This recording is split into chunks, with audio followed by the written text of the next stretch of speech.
now. Nice. Okay, Nice. well, it's something I'm definitely considering looking into, depending on how the coin flips at the end of all Maybe this. you should. Maybe I should. How about that? Guys, I've been so excited for this musical recap. I cannot even tell you. Oh my God, One's all yeah. Gabby. Gabby wrote Guys, this one. Yeah. My mom is obsessed. I'm just, With the readings? with the songs, with the recap. No, just you. Just you two. Just you two. Yeah, the rest of us could die in a ditch, but If it makes you feel any better, my mother feels the opposite way. So, Oh. yeah, so we're balancing it out. Cute. Don't What worry. about parents love us? Yay! I know, I love parents. Don't worry, mine would be proud for them. So just imagine a very sweet woman just being proud of you for existing. And then you have Imagine that all the time when I'm around my mother. What's that like? I have nothing to compare it to. No, she's just like constantly proud. So if you need a moment of, Aw. I feel good about myself. So nice. Can she join the Zoom call? Yeah, could she be here? Jean would be very excited about that. Can we get her in here? Bring in a hype person whose job it is just to compliment everything. She could be chorus and prologue. She'd be like, "Yo, what's up, loser? Time for some Translate it? Scott's been pretty good at being the hype man. Tori's the chorus. She could probably just take on that job herself. Yeah, Tori, how are Tori's a your good hype man siren sound too. effects? Tori, I know this from decades of knowing Tori. Where are your siren sound effects? Do you have them? Are they ready? Give me one moment. If anybody's going to be the hype man, it might as well be Tori. Love it. Siren sound effects. Yeah. Pew, pew, pew, pew, pew, pew. I was going to say, do I have to tie myself to the mast of the boat? Yes. It couldn't hurt, King of France. Okay, so the link is live on our Twitter and on Facebook and in various places on Facebook. And okay, I'm just gonna go ahead then and again apologize for my French. Oh yes. We love you anyway. That to YouTube, right? Pas de problème. Spanish, not Merci. Vous êtes trop gentil. or anything and offended you. Winning, Tori. Winning. I apologize for not even attempting a Scottish accent. I tried. It got offensive very quick. So just absolutely. Can Now you I offend really a want to Scotsman? hear that. I don't think you can offend a Scottish person, so I think you're in the clear. I'm going to attempt It sort of one veered away French from accent. Scottish and got a little dicey. So I'm gonna just. I mean, first scene. My hair is very thick. All Just that versions makes of me I'm the bishop. passionate, I think. It's just going to be Dauphin is ridiculous, not any common. So I don't know. I'm just going to. Is he going to be Quebecois? Apologizing for my accent. Hello, I am the Dauphin of France. How do you do? My most redoubted father. My ambassador's Dauphin is- French, that's it. I'm going to shut up. God, does anyone want Canterbury's to supposed to be trade? British, right? He's British, right? I was like, I don't know. I don't think accents are gonna happen here either. Yeah. No? No. British is We'll the see. easy one. I know it's the easy one, but it's lame. But I've got at least one. you do not need to be doing accents, especially if you're just British. Thanks, Kelly. There's parts in this text that are the accent is written into your dialogue. In that case, it can be kind of hard to avoid it. But like if we are opening the expectation of if you are reading a role that's a British character, you are expected to have a British accent, we are going to open a massive can of worms for the entire rest. And that is worms. Scott started it with his Scottish accent. So Yeah, he did. I what believe accent? Laura Conlon started it when she did Kent with an accent. When The Laura, Scottish one? Wait, is he Scottish? It was when he was in disguise. It was like a fake accent. So Oh. the difference being hers was like legitimate. Mine was like cartoonishly Probably offensive.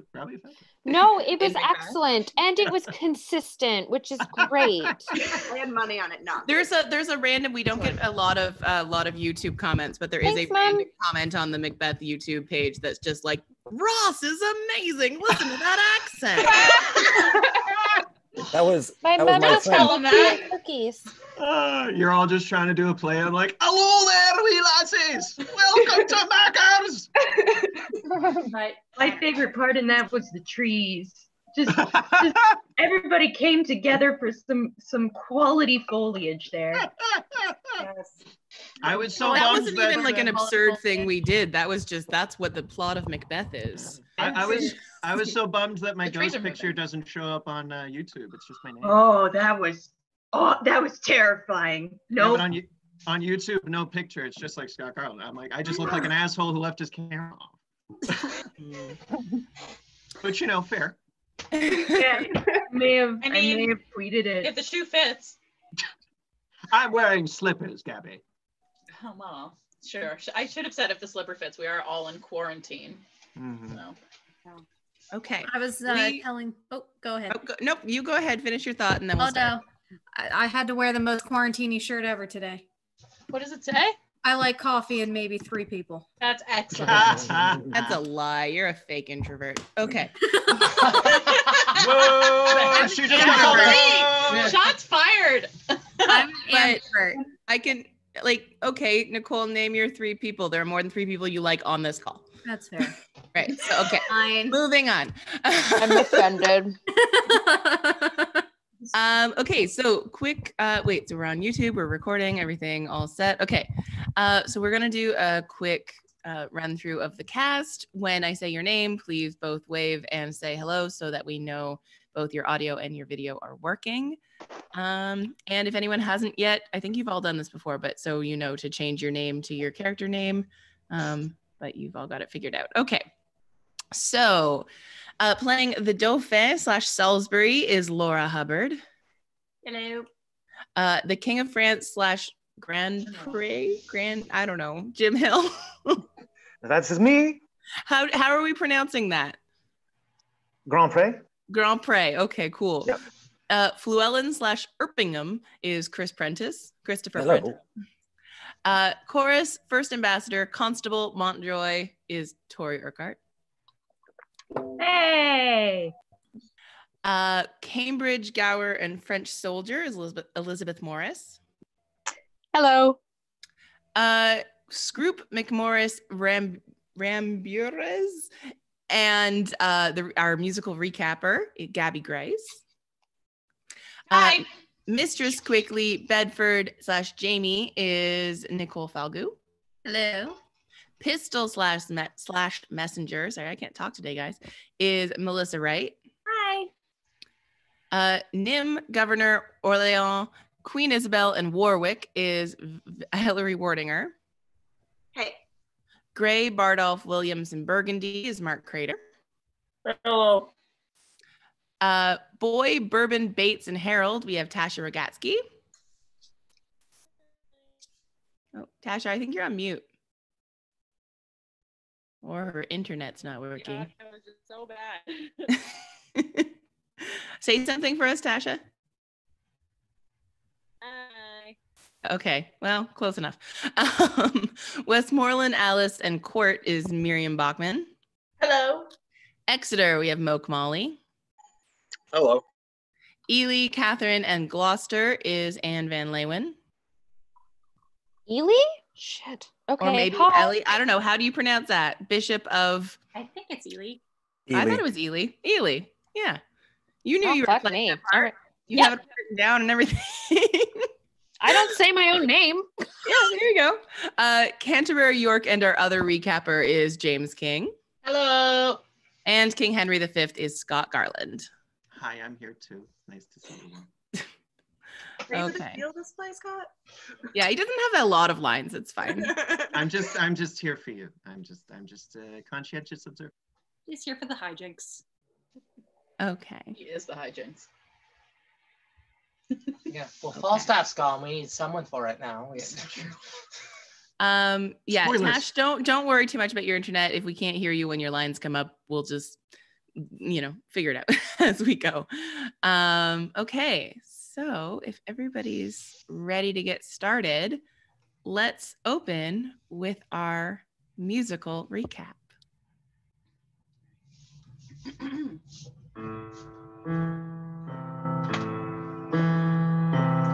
The king and Prince Hal have won the deadly battle at Shrewsbury. Some rebel leaders still wage war, they still hope for victory. Falstaff has reaped rewards by claiming he was Hotspur's downfall. He's put in charge of recruiting men, instead he drinks and brawls. Classic Falstaff. And now the time is nigh for Hal to lead the monarchy. He plays one last prank on Jack, who spills all the tea. But no shade, of course. Meanwhile, the traitors aren't great. Northumberland won't send his men. The Welsh Glendower has been defeated. They're looking at the end. And Henry IV is sick. And every day he just gets worse. He's missed his chance to join the Crusades. Has the crown become a curse? Heavy is the head. And then his son named John tricks his foes into ending their suit. Has them arrested right there. Yeah, he pledges to execute. That's a little shady. That was a little shady. Yeah.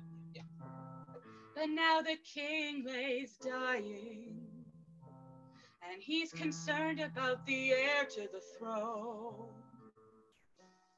But just in time, Hal comes to his side and proves how much he's grown. The king dies peacefully, surrounded by all four of his sons. That's a Clarence, a Gloucester, Lancaster, and Hal. Nailed it. The Chief Justice is promoted. Hal repents for all he's done. So Henry's on his way. He'll have to leave Falstaff behind. Prove he's worthy of the throne and show off his military mind. So what will happen now? This king is less calm than the first. He's off to France to fight some more. Can it even get worse? Can it actually get worse?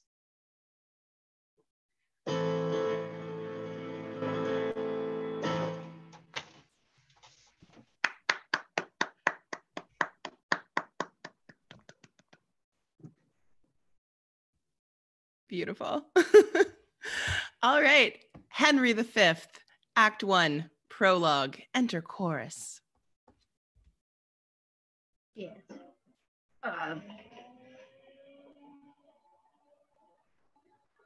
Oh, for a muse of fire that would ascend the brightest heaven of invention, a kingdom for a stage, princes to act, and monarchs to behold the swelling scene. Then should the warlike Harry, like himself, assume the port of Mars, and at his heels, leashed in like hounds, should famine, sword, and fire crouch for employment. But pardon, gentles all, the flat unraised spirits that have dared on this unworthy scaffold to bring forth so great an object. Can this Zoom room hold the vasty fields of France? Or may we cram within this small window the very casks that did affright the air at Agincourt? Oh, pardon, since a crooked figure may attest in little place a million, and let us, ciphers to this great accompt, on your imaginary forces work. Suppose within the girdle of these walls are now confined two mighty monarchies, whose high, upreared and abutting fronts the perilous narrow ocean parts asunder. Piece out our imperfections with your thoughts. Into 1,000 parts divide one man and make imaginary puissance. Think when we talk of horses that you see them, printing their proud hooves in the receiving earth, for 'tis your thoughts that now must deck our kings, carry them here and there, jumping o'er times, turning the accomplishment of many years into an hourglass. For the which supply, admit me, Horace, to this history, who, prologue-like, your humble patience pray, gently to hear, kindly to judge our play. Exit. Scene 1, London, an antechamber in the King's Palace. Enter the Archbishop of Canterbury and the Bishop of Ely. My lord, I'll tell you that self-bill is urged, which in the 11th year of the last king's reign was like and had indeed against us passed, but that the scambling and unquiet time did push it out of farther question. But how, my lord, shall we resist it now? It must be thought on. If it passed against us, we lose the better half of our possession. For all the temporal lands which men devout by testament have given to the church, would they strip from us, being valued thus as much as would maintain to the king's honor, full 15 earls and 1,500 knights, 6,200 good esquires, and to relief of lasers in weak age, of indigent faint souls past corporal toil, 100 almhouses right well supplied, into the coffers of the king beside, 1,000 pounds by the year. Thus runs the bill. This would drink deep. 'Twould drink the cup and all. But what prevention? The king is full of grace and a fair regard. And a true lover of the Holy Church. The courses of his youth promised it not. The breath no sooner left his father's body, but that wildness, mortified in him, seemed to die too. Yea, at that very moment, consideration like an angel came, and whipped the offending Adam out of him, leaving his body as a paradise to envelop and contain celestial spirits. Never was such a sudden scholar made. Never came reformation in a flood, with such a heady currents scouring faults, nor never hydra-headed willfulness. So soon did lose his seat in all at once, as in the king. We are blessed in the change. Hear him but reason in divinity, and all admiring with an inward wish, you would desire the king were made a prelate. Hear him debate of commonwealth affairs. He would say it hath been all in all his study. List his discourse of war, and you shall hear. A fearful battle rendered you in music. Turn him to any cause of policy. The Gordian knot of it he will unloose. Familiar as his garter, that when he speaks, the air a chartered libertine is still, and the mute wonder lurketh in men's ears, to steal his sweet and honeyed sentences, so that the art and practice part of life must be the mistress to this theoric, which is a wonder how his grace should glean it, since his addiction was to courses vain, his companies unlettered, rude, and shallow, his hours filled up with riots, banquets, sports, and never noted him in any study, any retirement, any sequestrian from open haunts and popularity.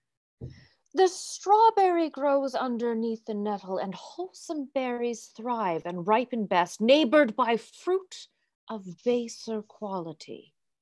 And so the prince obscured his contemplation under the veil of wildness, which no doubt grew like the summer grass, fastest by night, unseen, yet crescive in his falcons. Faculty. It must be so. For miracles are ceased, and therefore we must needs admit the means how things are perfected. But, good my lord, how now for mitigation of this bill urged by the Commons? Doth his majesty incline to it or no? He seems indifferent, or rather swaying more upon our part than cherishing the exhibitors against us. For I have made an offer to his majesty upon our spiritual convocation, and in regard of causes now in hand, which I have opened to his grace at large, as touching France to give a greater sum than ever at one time the clergy yet did to his predecessors part withal. How did this offer seem received, my lord? With good acceptance of his majesty, say that there was not time enough to hear, as I perceived his grace would fain have done, the severals and unhidden passages of his true titles to some certain dukedoms, and generally to the crown and seat of France, derived from Edward, his great-grandfather. What was the impediment that broke this off? The French ambassador upon that instant craved audience, and the hour, I think, is come to him hearing. Is it 4 o'clock? It is. Then go we in, to know his embassy, which I could with a ready guess declare before the Frenchmen speak a word of it. I'll wait upon you, and I long to hear it. Exeunt. Scene 2, the same, the presence chamber. Enter King Henry V, Gloucester, Bedford, Exeter, Warwick, Westmoreland, and attendants. Where is my gracious Lord of Canterbury? Not here in presence. Send for him, good uncle. Shall we call in the ambassador, my liege? Not yet, my cousin. We would be resolved before we hear him of some things of weight that task our thoughts concerning us and France. Enter the Archbishop of Canterbury and the Bishop of Ely. God and his angels guard your sacred throne and make you long become it. Sure, we thank you. My learned lord, we pray you to proceed and justly and religiously unfold why the law Salique that they have in France should or should not bar us in our claim. And God forbid, my dear and faithful lord, that you should fashion, rest, or bow your reading, or nicely charge your understanding soul with opening titles miscreate, whose right suits not in native colors with the truth. For God doth know how many now in health shall drop their blood in approbation of what your reverence shall incite to us. Therefore, take heed how you impawn our person, how you awake our sleeping sword of war. We charge you, in the name of God, take heed. For never two such kingdoms did contend without much fall of blood, whose guiltless drops are every one a woe, a sore complaint gainst him whose wrong gives edge unto thy swords, that make such a waste in brief mortality. Under this conjuration, speak, my lord, for we will hear note and believe in heart that what you speak is your conscience washed as pure as sin with baptism. Then hear me, gracious sovereign, and you peers, that owe yourselves, your lives and services to this imperial throne. There is no bar to make against your highness's claim to France, but this, which they produce from Pharamond, in terram salicam mulieres ni succedat. No woman shall succeed in Salique land, which Salique land the French unjustly glows to be the realm of France, and Pharamond, the founder of this law and female bar. Yet their own authors faithfully affirm that the land Salique is in Germany, between the floods of Sala and Elbe, where Charles the Great, having subdued the Saxons, left behind and settled certain French, who, holding in disdain the German women for some dishonest matters of their life, established then this law, to wit, no female should be inheritrix in Salique land, which Salique, as I said, twixt Elbe and Sale, as at this day in Germany called Meissen. Then doth it well appear that Salique law was not devised for the realm of France, nor did the French possess the Salique land until 420 years after defunction of King Pharamond. Idly suppose the founder of this law, who died within the year of our redemption, 426, and Charles the Great subdued the Saxons and did seat the French beyond the river Sala in the year 805. Besides, their writers say, King Pepin, who deposed Childeric, did as heir general, being descended of Blithold, which was daughter to King Clothaire, may claim entitled to the crown of France. Hugh Capet also, who usurped the crown of Charles the Duke of Lorraine, sole heir male of the true line and stock of Charles the Great, to find his title with some shows of truth. Through, in pure truth, it was corrupt in naught, conveyed himself as heir to the Lady Lingaire, daughter to the Charlemagne, who was the son to Louis the Emperor, and Louis the son of Charles the Great.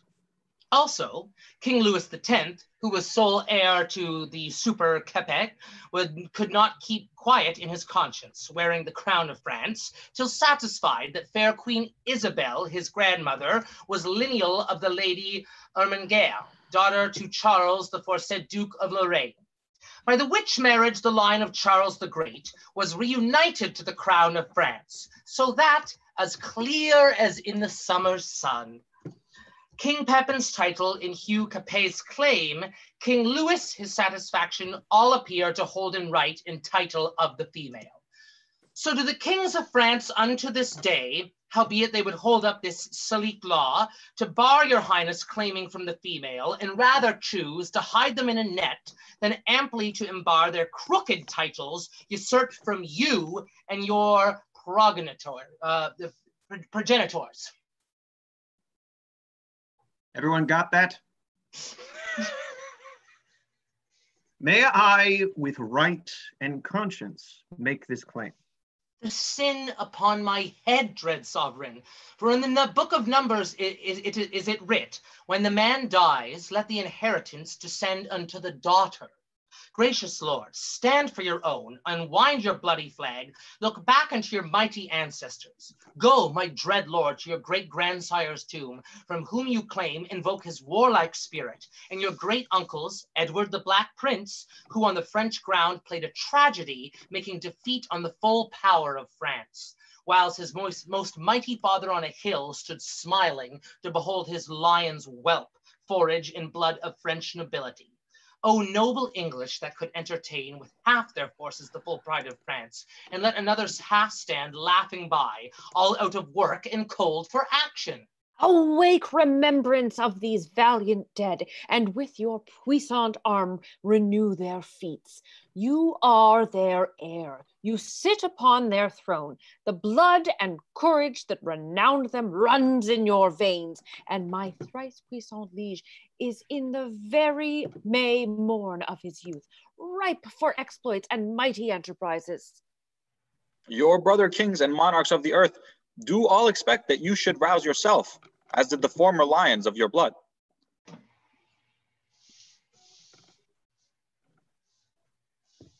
They know your grace hath cause and means and might, so hath your highness.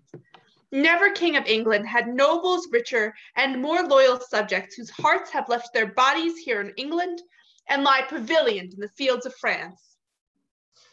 Oh, let their bodies follow, my dear liege, with blood and sword and fire to win your right, in aid whereof we of the spirituality will raise your highness such a mighty sum as never did the clergy at one time bring to any of your ancestors. We must not only arm to invade French, but lay down our proportion to defend against the Scot, who will make road upon us with all advantages. They of those marches, gracious sovereign, shall be a wall sufficient to defend our inland from the pilfering borderers. We do not mean the coursing snatchers only, but fear the main intendment of the Scot, who have been still a giddy neighbor to us. For you shall read that my great-grandfather never went with his forces into France, but that the Scot on his unfurnished kingdom came pouring like the tide into a breach with ample and brim fullness of its force, galling the gleaned land with hot assays, girdling with grievous siege castles and towns, that England, being empty to defense, hath shook and trembled at the ill neighborhood. So hath been then more feared than harmed, my liege, for hear her but exampled by herself. When all her chivalry hath been in France, and she a mourning widow of her nobles, she hath herself not only well defended, but taken and impounded as a stray the King of Scots, whom she did send to France to fill King Edward's fame with prisoner kings, and make her chronicle as rich with praise as in the ooze and bottom of the sea, with sunken wreck and sunless treasuries. But there's a saying very old and true. If that you will France win, then with Scotland first begin. For once the eagle England being in prey, to her unguarded nest the weasel Scot comes sneaking, and so sucks her princely eggs, playing the mouse in absence of the cat, tear and havoc more than she can eat. It follows then the cat must stay at home. Yet that is but a crushed necessity, since we have locks to safeguard necessaries and pretty traps to catch the petty thieves. While that the armed hand doth fight abroad, the advised head defends itself at home. For government, though high and low and lower put into parts, doth keep in one consent, congreeing in a full and natural close, like music. Therefore doth heaven divide the state of man in divers functions, setting endeavor in continual motion, to which is fixed as an aim or butt. Obedience, for so work the honey bees, creatures that by a rule in nature teach the active order to a peopled kingdom. They have a king and officers of sorts, where some, like magistrates, correct at home, others, like merchants, venture trade abroad, others, like soldiers, armed in their stings, make boot upon the summer's velvet buds, which pillage they with merry march bring home to the tent royal of their emperor, who, busied in his majesty, surveys the singing masons building roofs of gold, the civil citizens kneading up the honey, the poor mechanic porters crowding in, their heavy burdens at his narrow gate, the sad-eyed justice with his surly hum, delivering o'er to executors pale. The lazy yawning drone, I this infer, that many things having full reference to one consent may work contrariously, as many arrows loosed several ways, come to one mark, as many ways meet in one town, as many fresh streams meet in one salt sea, as many lines close in the dial's center, so many 1,000 actions once afoot end in one purpose, and be all well born without defeat. Therefore to France, my liege, divide your happy England into 4, whereof take you 1/4 into France, and you withal shall make all Goliath shake, if we with thrice powers such left at home cannot defend our own doors from the dog. Let us be worried and our nation lose the name of hardiness, and policy.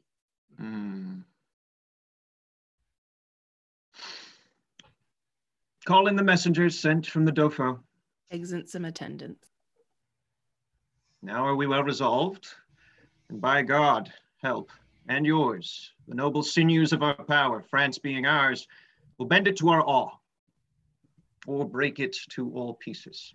Or there will sit, ruling in large and ample empery, o'er France and all her almost kingly dukedoms, or lay these bones in an unworthy urn, tombless with no remembrance over them.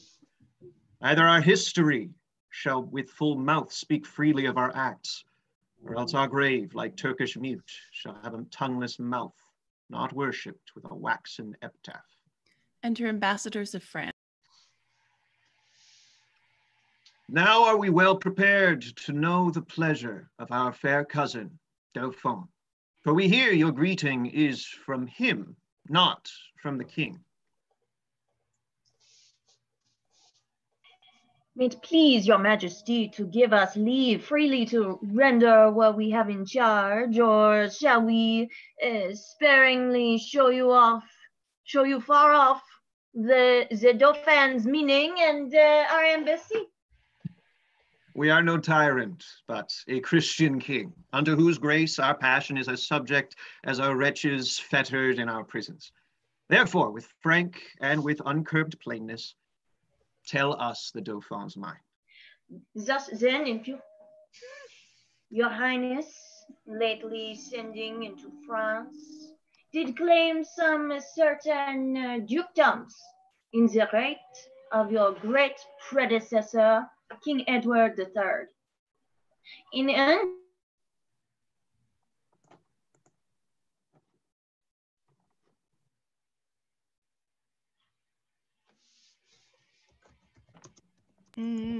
Tori's frozen. Let's just assume she went into French right now.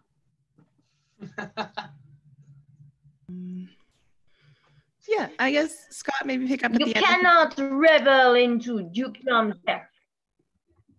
Oh no, what happened? Am I continuing? I am continuing. He therefore sends you, meter for your spirit, this ton of treasure, and in lieu of this, desires you elect the dukedoms that you claim. Hear no more of you. This the Dauphin speaks. What treasures, uncle? Balls, my liege. Tennis balls.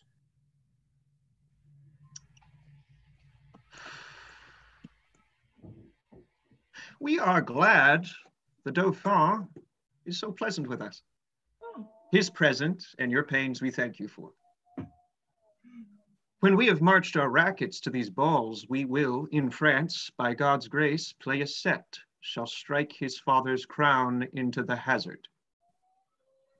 Tell him he hath made a match with such a wrangler that all the courts of France will be disturbed with chases. And we understand him well, how he comes o'er us with our wilder days, not measuring what use we made of them. We never valued this poor seat of England, and therefore living hence did give ourselves to barbarous license, as 'tis ever common that men are merriest when they are from home. But tell the Dauphin, I will keep my state, be like a king, and show my sails of greatness when I do rouse me in my throne of France. For that I have laid by my majesty and plodded like a man for working days, but I will rise there with so full a glory that I will dazzle all the eyes of France. Yea, strike the Dauphin blind to look on us. And tell the pleasant prince, this mock of his hath turned his balls to gunstones, and his soul shall stand sore charged for the wasteful vengeance that shall fly with them. For many 1,000 widows shall this mock out of their dear husbands, mock mothers from their sons, mock castles down, and some are yet ungotten and unborn that shall have cause to curse the Dauphin's scorn.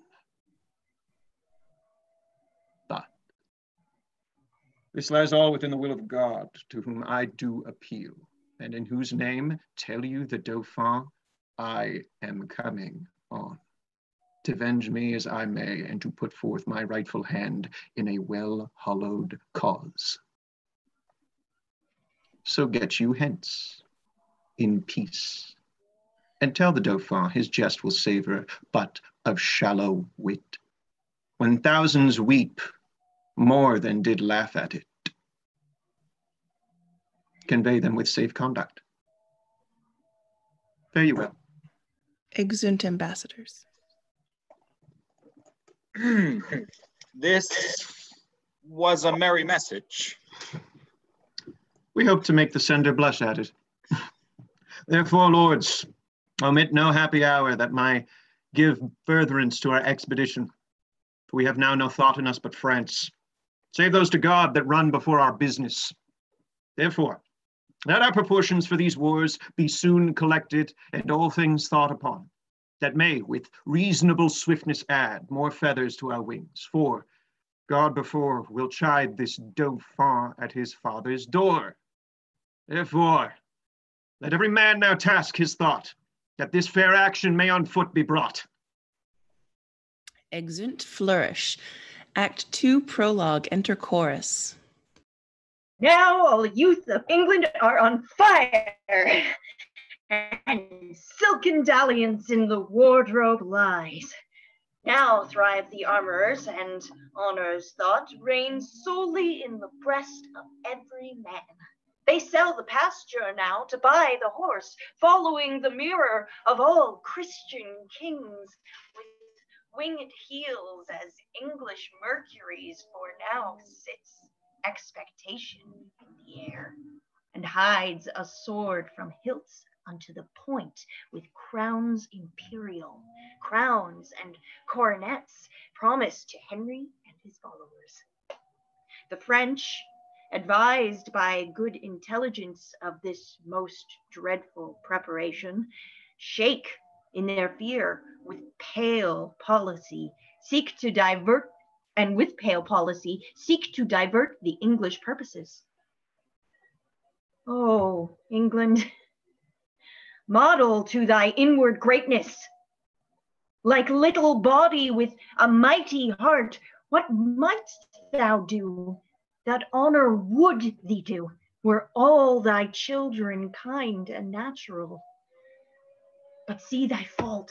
France hath in thee found out a nest of hollow bosoms, which he fills with treacherous crowns, and 3 corrupted men, one Richard, Earl of Cambridge, and the second Henry, Lord Scroop of Masham, and the third Sir Thomas Grey, Knight of Northumberland, have, for the guilt of France, oh, guilt indeed, confirmed conspiracy with fearful France, and by their hands this grace of kings must die, if hell and treason hold their promises, ere he take ship for France, and in Southampton. Linger your patience on, and we'll digest the abuse of distance, force a play. The sum is paid, the traitors are agreed, the king is set from London, and the scene is now transported, gentles, to Southampton. There is the playhouse now. There must you sit. And thence from France shall we convey you safe, and bring you back, charming the narrow seas, to give you gentle pass. For if we may, we'll not offend one stomach with our play. But till the king come forth, and not till then, until Southampton, do we shift our scene. Exit. Scene 1, London, a street. Enter Corporal Nym and Lieutenant Bardolph. Well met, Corporal Nym. Tomorrow, Lieutenant Bardolph. What, are Ancient Pistol and you friends yet? For my part, I care not.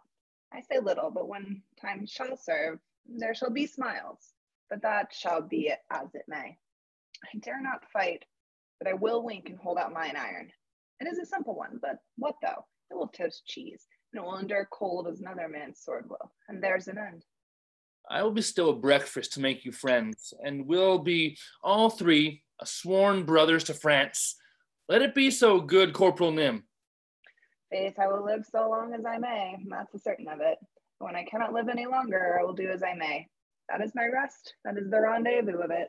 It is certain, Corporal, that he is married to Nell, quickly, and certainly she did you wrong, for you were troth plight to her. I cannot tell. Things must be as they may. Men may sleep, and they may have their throats about them at that time. And some say knives have edges. It must be as it may. Though Patience be a tired mare, yet she will plod. There must be conclusions. Well, I cannot tell. Enter Pistol and Hostess, Mistress Quickly. Here comes Ancient Pistol and his wife. Good Corporal, be patient here. How now, mine host Pistol? Base type, callest thou me host? Now by this hand I swear I scorn the term, nor shall my Nell keep lodgers. No, by my troth, not long. For we cannot lodge and board a dozen or 14 gentlewomen that live honestly by the prick of their needles, but it will be thought we keep a bawdy house straight. Nym and Pistol draw. Oh, well a day, lady, if he be not drawn now. We shall see willful adultery and murder committed. Good Lieutenant, good Corporal, offer nothing here. Pish. Pish for thee, Iceland dog, thou prick-eared cur of Iceland. Good Corporal Nym, show thy valor and put up your sword. Will you shrug off? I would have you Solus. Solus, egregious dog. Oh, viper vile, the Solus in thy most marvellous face, the solace in thy teeth, and in thy throat, and in thy hateful lungs, yea, in thy maw, Purdy, and which is worse, within thy nasty mouth. I do retort the solace in thy bowels, for I can take, and pistol's cock is up, and flashing fire will follow. Oh, I am not a Barba's son. You cannot conjure me. I have in humor to knock you indifferently well. If you grow foul with me, Pistol, I will score you with my rapier, as I may in fair terms. If you would walk off, I would prick your guts a little in good terms, as I may, and that's the humor of it. Oh, braggart vile and damned furious wight. The grave doth gape, and doting death is near. Therefore, exhale. Hear me, what I say. He that strikes the first stroke, I'll run him up to the hilt, as I am a soldier. Draws. An oath of mickle might, and fury shall abate. Give me thy fist, thy forefoot to me give, thy spirits are most tall. I will cut thy throat, one time or other, in fair terms. That is the humor of it. Couple a gorge, that is the word. I thee defy again. O hound of Crete, thinkest thou my spouse to get? No, to the spittle go, and from the powdering tub of infamy fetch forth the laser kite of Cressid's kind. Dull tear sheet, she by name, and her espouse. I have, and I will hold the quondam quickly for the only she. And Pauca, that's enough. Go to. Enter the boy. Mine host Pistol, you must come to my master, and you hostess. He is very sick, and would to bed. Good Bardolph, put thy face between his sheets, and do the office of a warming pan. Faith, he's very ill. Away, you rogue! By my troth, he'll yield the crow a pudding one of these days. The king has killed his heart. Good husband, come home presently. Exit hostess and boy. Come, shall I make you two friends? We must have friends together. Why the devil should we keep knives to cut one another's throats? Let floods o'erswell and fiends for food howl on. You'll pay me the 8 shillings I won of you at betting. Base is the slave that pays. Now I will have. That's the humor of it. As manhood shall compound, push home. They draw. By this sword, he that makes the first thrust, I'll kill him. By this sword I will. Sword is an oath, and oaths must have their course. Corporal Nym, and thou wilt be friends. Be friends, and thou wilt not? Why then, be enemies with me too. Prithee, put up. I shall have my 8 shillings I won of you at betting. A noble shalt thou have, and present pay, and liquor likewise will I give to thee, and friendship shall combine, and brotherhood. I'll live by Nym, and Nym shall live by me. Is not this just? For I shall sutler be unto the camp, and profits will accrue. Give me thy hand. I shall have my noble. In cash, most justly paid. Well then, that's the humor of it. Re-enter hostess. As ever you came of women, come in quickly to Sir John. Oh, poor heart. He is so shaked of a burning quotidian tertian that is most lamentable to behold. Sweet men, come to him. The king hath run bad humors on the night, and that's the even of it. Nym, thou hast spoke the right. His heart is fracted and corroborate. The king is a good king, but it must be as it may. He passes some humors and careers. Let us condole the night, for lambkins we will live. Scene 2, Southampton, a council chamber. Enter Exeter, Bedford, and Westmoreland. For God, his grace is bold to trust these traitors. They shall be apprehended by and by. How smooth and even they do bear themselves, as if allegiance in their bosoms sat, crowned with faith and constant loyalty. The king hath note of all that they intend, by interception which they dream not of. Nay, but the man that was his bedfellow, whom he hath dulled and cloyed with gracious favors, that he should for a foreign purse so sell his sovereign's life to death and treachery. Trumpets sound. Enter King Henry V, Scroop, Cambridge, Grey, and attendants. Now sits the wind fair, and we will aboard. My lord of Cambridge, and my king lord of Masham, And you, my gentle knight, give me your thoughts. Think you not that the powers we bear with us will cut their passage through the forces of France, doing the execution in the act, for which we have in head assembled them? No doubt, my liege, if each man do his best. I doubt not that, since we are well persuaded. We carry not a heart with us from hence that grows not in a fair consent with ours, nor leave not one behind that doth not wish success and conquest to attend on us. Never was a monarch better feared and loved than is your majesty. There's not, I think, a subject that sits in heart grief and uneasiness under the sweet shade of your government. True. Those that were your father's enemies have steeped their galls in honey and do serve you with hearts creative duty and zeal. We therefore have great cause of thankfulness, and shall forget the office of our hand sooner than quittance of desert and merriment, according to the weight and worthiness. So service shall with steel sinews toil, and labor shall refresh itself with hope, to do your grace incessant services. We judge no less. Uncle of Exeter, enlarge the man committed yesterday that railed against our person. We consider it was excess of wine that was set on him, and on his more advice, we pardon him. That's mercy, but too much security. Let him be punished, sovereign, lest example breed by his sufferance more of such kind. Oh, let us yet be merciful. So may your highness, and yet punish too. Sir, you show great mercy if you give him life after the taste of much correction. Alas, your too much love and care for me are heavy orisons against this poor wretch.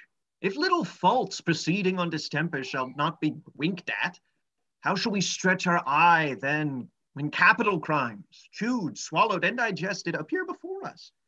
We'll yet enlarge that man, though Cambridge, Scroop, and Grey, in their dear care and tender preservation of our person, would have him punished. And now, to our French causes. Who are the late commissions? I won, my lord. Your highness bade me ask for it today. So did you, me, my liege. And I, my royal sovereign. Then, Richard, Earl of Cambridge, there is yours. They're yours, Lord Scroop of Masham, and Sir Knight Grey of Northumberland. This same is yours. Read them, and know I know your worthiness. My Lord of Westmoreland and Uncle Exeter, we will aboard tonight. Why, how now, gentlemen? What see you in those papers that you lose so much complexion? Look ye how they change. Their cheeks are paper. Why, what read you there that hath so cowarded and chased your blood out of appearance? I do confess my fault, and do submit me to your highness's mercy. To which we all appeal. Well said. The mercy that was quick in us but late by your own counsel is suppressed and killed. You must not dare for shame to talk of mercy, for your own reasons turn into your bosoms as dogs upon their masters, worrying you. See you, my princes, and my noble peers, these English monsters. My Lord of Cambridge here, you know how apt our love was to accord to furnish him with all appurtenance belonging to his honor. And this man hath for a few light crowns lightly conspired and sworn unto the practices of France to kill us here in Hampton, to the which this knight, no less for bounty bound to us than Cambridge is, hath likewise sworn. But oh, what shall I say to thee, Lord Scroop?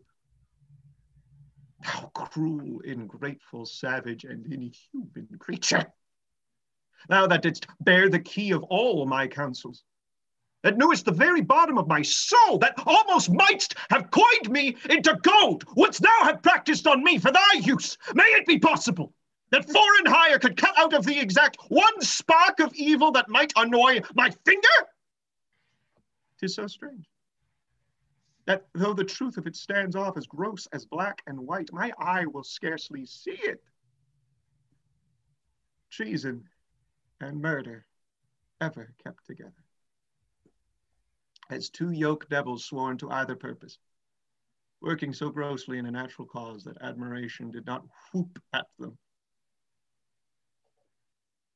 But thou, against all proportion, didst bring in wonder to wait on treason and murder, and whatsoever cunning fiend it was that wrought upon thee so preposterously hath got the voice in hell for excellence. All other devils that suggest by treasons do botch and bungle up damnation with patches, colors, and with forms being fetched from glistening semblances of piety. But he that tempered thee, bade thee stand up, gave thee no instance why thou shouldst do treason, unless to dub thee with the name of traitor. If that same demon hath gulled thee thus, should with his lion gait walk the whole world, he might return to vasty Tartar back and tell the legions, I can never win a soul so easy as that Englishman's. Oh, how hast thou with jealousy infected the sweetness of affiance? Show men dutiful? Why, so didst thou. See them grave and learned? Why, so didst thou. Come they of noble family? Why, so didst thou. See them religious? Why, so didst thou. Or are they spare in diet, free from gross passion or of mirth or anger, constant in spirit, not swerving with the blood, garnished and decked in modest compliment, not working with the eye without the ear, and but in perjured judgment trusting neither? Such and so finely bolted didst thou seem, and thus thy fall hath left a kind of blot to mark the full fraught of man, and best endued with some suspicion. I will weep for thee, for this revolt of thine, methinks, is like another man, another fall of man. Their faults are open. Arrest them to the answer of the law, and God acquit them of their practices. I arrest thee of high treason by the name of Richard, Earl of Cambridge. I arrest thee of high treason by the name of Henry, Lord Scroop of Masham. I arrest thee of high treason by the name of Thomas Grey, Knight of Northumberland. Our purposes God justly hath discovered, and I repent my fault more than my death, which I beseech your highness to forgive, although my body pay the price of it. For me, the gold of France did not seduce, although I did admit it as a motive the sooner to effect what I intended. But God be thanked for prevention, which I in sufferance heartily will rejoice, beseeching God and you to pardon me. Never did faithful subject more rejoice at the discovery of most dangerous treason than I do at this hour joy o'er myself, prevented from a damned enterprise, my fault, but not my body. Pardon, sovereign. God quit you in his mercy. Hear your sentence. You have conspired against your royal person, joined with an enemy proclaimed, and from his coffers received the golden earnest of our deaths, wherein you would have sold your king to slaughter, his princes and his peers to servitude, his subjects to oppression and contempt, and his whole kingdom into desolation. Touching our person seek we no revenge, but we our kingdom's safety must so tender, whose ruin you have sought, that to her laws we do deliver you. Get you therefore hence, poor miserable wretches, to your death.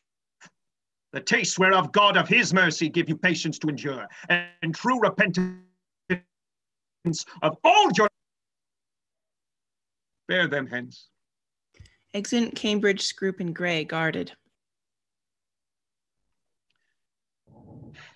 Now, lords, for France, the enterprise whereof shall be to you as us like glorious, we doubt not, a fair and lucky war.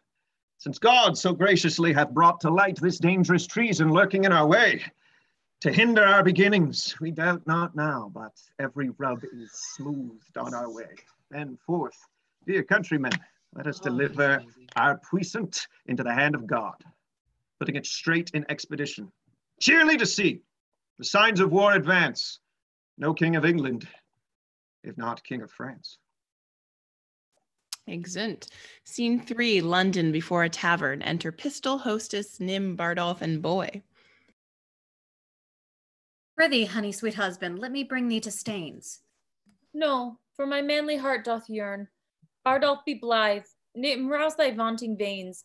Boy, bristle thy courage up, for Falstaff, he is dead, and we must yearn therefore. Would I were with him, wheresoever he is, either in heaven or in hell. Nay, sure, he's not in hell. He's in Arthur's bosom, if ever man went to Arthur's bosom. It made a finer end and went away, and it had been any Christendom child, aparted even just between 12 and 1, even at the turning of the tide, for after I saw him fumble with the sheets and play with flowers and smile upon his fingers' ends, I knew there was but one way, for his nose was as sharp as a pen, and a babbled of green fields. Now, Sir John, quoth I, what man be a good cheer? And so I cried out, God, God, God, 3 or 4 times. Now I to comfort him bid him should not think of God. I hoped there was no need to trouble himself with any such thoughts yet. So I bade me lay more clothes on his feet. I put my hand into the bed and felt them. So they were as cold as any stone. Then I felt to his knees, and they were as cold as any stone. And so upward and upward, and all was as cold as any stone. They say he cried out of sack? Aye, that it did. And of women? Nay, that it did not. That it did, and said they were devils incarnate. I could never abide carnation. 'Twas a color he never liked. I said once, the devil would have him about women. I did in some sort indeed handle women, but then he was rheumatic and talked of the whore of Babylon. Do you not remember? I saw a flea stick upon Bardolph's nose, and I said it was a black soul burning in hellfire. Well, that fuel is gone that maintained that fire.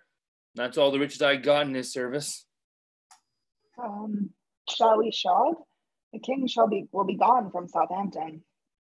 Come, let's away. My love, give me thy lips. Look to my chattels and my movables. Let census rule. The word is pitch and pay. Trust none, for oaths are straws. Men's faiths are wafer cakes, and hold fast is the only dog, my duck. Therefore, Cape to be thy counselor. Go clear thy crystals. Yoke fellows in arms, let us to France. Let horse leeches, my boys, to suck, the very blood to suck. And that's but unwholesome food, they say. Touch her soft mouth and march. Farewell, hostess. Kissing her. I cannot kiss. That is the humor of it, but adieu. Let housewifery appear. Keep close, I thee command. Farewell, adieu. Excellent. Scene 4, France, the king's palace. Flourish. Enter the French king, the Dauphin, the Dukes of Berry and Bretagne, the constable, and others.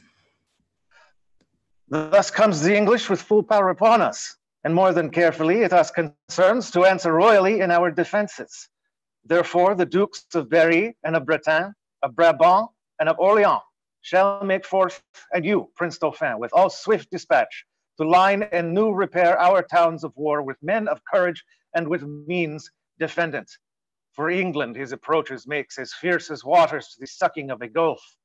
It fits us then to be as provident as fear may teach us out of late examples, left by the fatal and neglected English upon our fields. My most redoubted father, it is most meet we arm us against the foe, for peace itself should not so dull a kingdom, the war, no non-quarrel were in question, but that defenses, musters, preparations should be maintained, assembled, and collected, as were an expectation. Therefore, I say, 'tis meet we all go forth to view the sick and feeble parts of France, and let us do it with no show of fear. No, with no more than if we heard that England were busied with wits and Morristones. For my good liege, she is so idly kinged, her scepter so fantastically borne by a vain, giddy, shallow, humorous youth that fear attends her not. Oh, peace, Prince Dauphin. You are too much mistaken in this king. Question your grace the late ambassadors, with what great state he heard their embassy, how well supplied with noble counselors, how modest in exception, and withal how terrible in constant resolution, and you shall find his vanities forspent were but the outside of the Roman Brutus, covering discretion with a coat of folly, as gardeners do with ordure hide those roots that shall first spring and be most delicate. Well, 'tis not so, my lord high constable, but we think it so, it is no matter. In cases of defense, 'tis best to weigh the enemy more mighty than he seems, so the proportions of defense are filled, which are their weakened projection doth like a miser spoil his coat with a scattering a little cloth. Think we King Harry strong? And princes, look you strongly armed to meet him. The kindred of him hath been fleshed upon us, and he is bred out of that bloody strain that haunted us in our familiar paths. Witness our too much memorable shame when Crecy battle fatally was struck, and all our princes captived by the hand of that black name, Edward, Black Prince of Wales. Whilst that his mountain sire on mountain standing, up in the air, crowned it with the golden sun, saw his heroical seed, and smiled to see him mangle the work of nature and deface the patterns that by God and by French fathers had 20 years been made. This is a stem of that victorious stock, and let us fear the native mightiness and fate of him. Enter a messenger.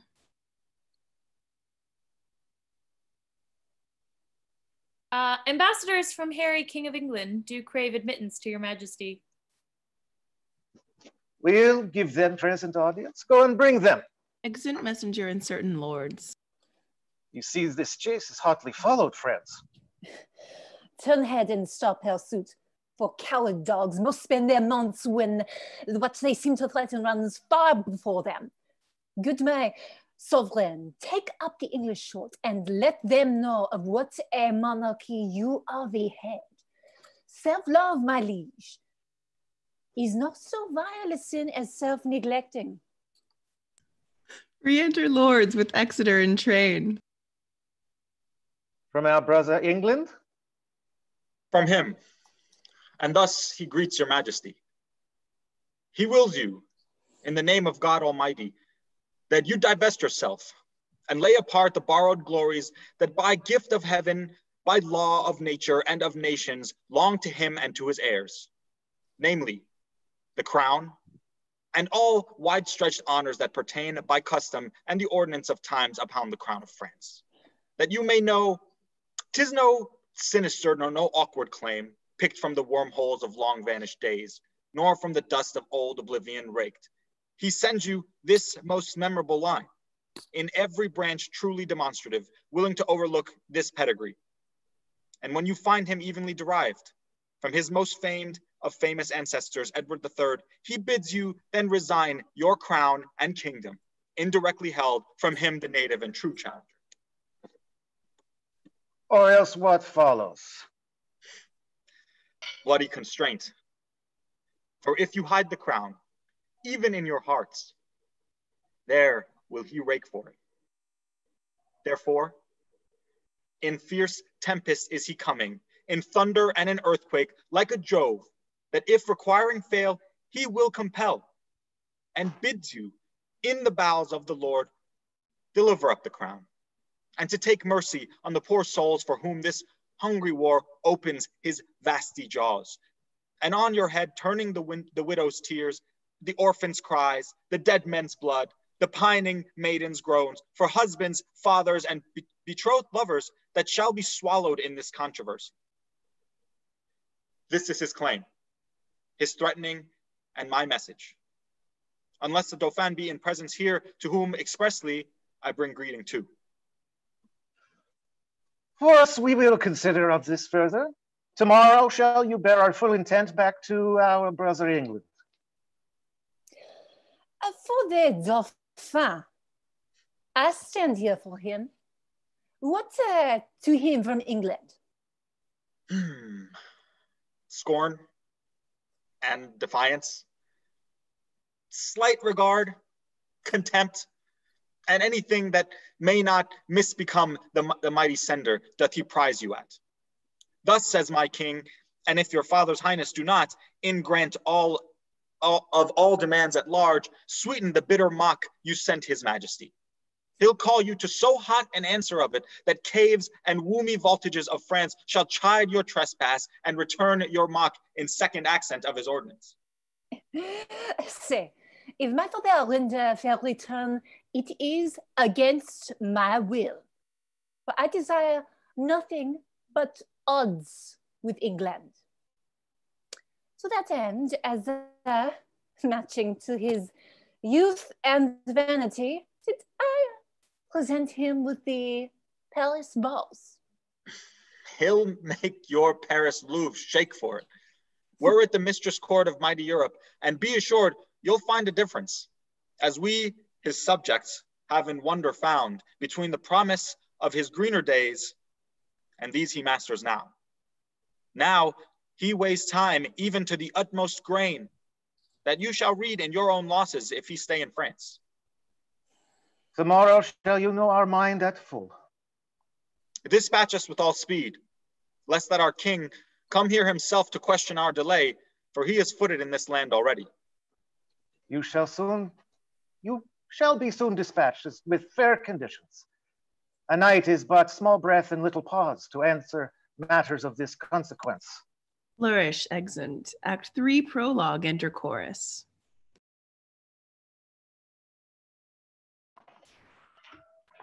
Okay. Yeah.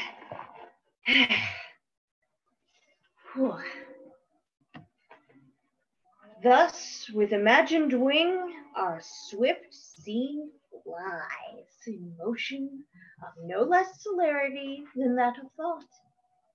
Suppose that you have seen the well-appointed king at Hampton Pier embark his royalty, and his brave fleet with silken streamers the young Phoebus fanning. Play with your fancies, and in them behold upon the hempen tackle ship boys climbing. Hear the shrill whistle which doth order give to sounds confused. Behold the threatened sails, borne with the invisible and creeping wind, draw the huge bottoms of the furrowed sea, breasting the lofty surge. Oh, do but think you stand upon the ravage, and behold a city on the inconstant billows dancing. For so appears this fleet majestical, holding due course to Harfleur. Follow, grapple your minds to sternage of this navy, and leave your England as dead midnight still, guarded with grandsires, babies, and old women, either past or not arrived to pith and puissance. For who is he whose chin is but enriched with one appearing hair, that will not follow these cold and choice-drawn cavaliers to France? Work your thoughts, and therein see a siege. Behold the ordnance on their carriages, with fatal mouths gaping on girded Harfleur. Suppose the ambassador from the French comes back, tells Harry that the king doth offer him Catherine as his daughter, and with her to dowry some petty and unprofitable dukedoms.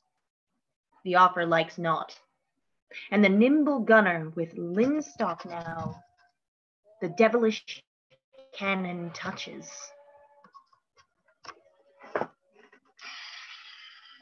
Alarum and chambers go off. Down goes all before them. Still be kind and eke out our performance with your mind. Exit. Scene 1, France, before Harfleur. Alarum, enter King Henry, Exeter, Bedford, Gloucester, and soldiers with scaling ladders. Once more unto the breach, dear friends, once more. We'll close the wall up with our English dead. In peace, there's nothing so becomes a man as modest stillness and humility, but when the blast of war blows in our ears, then imitate the action of the tiger.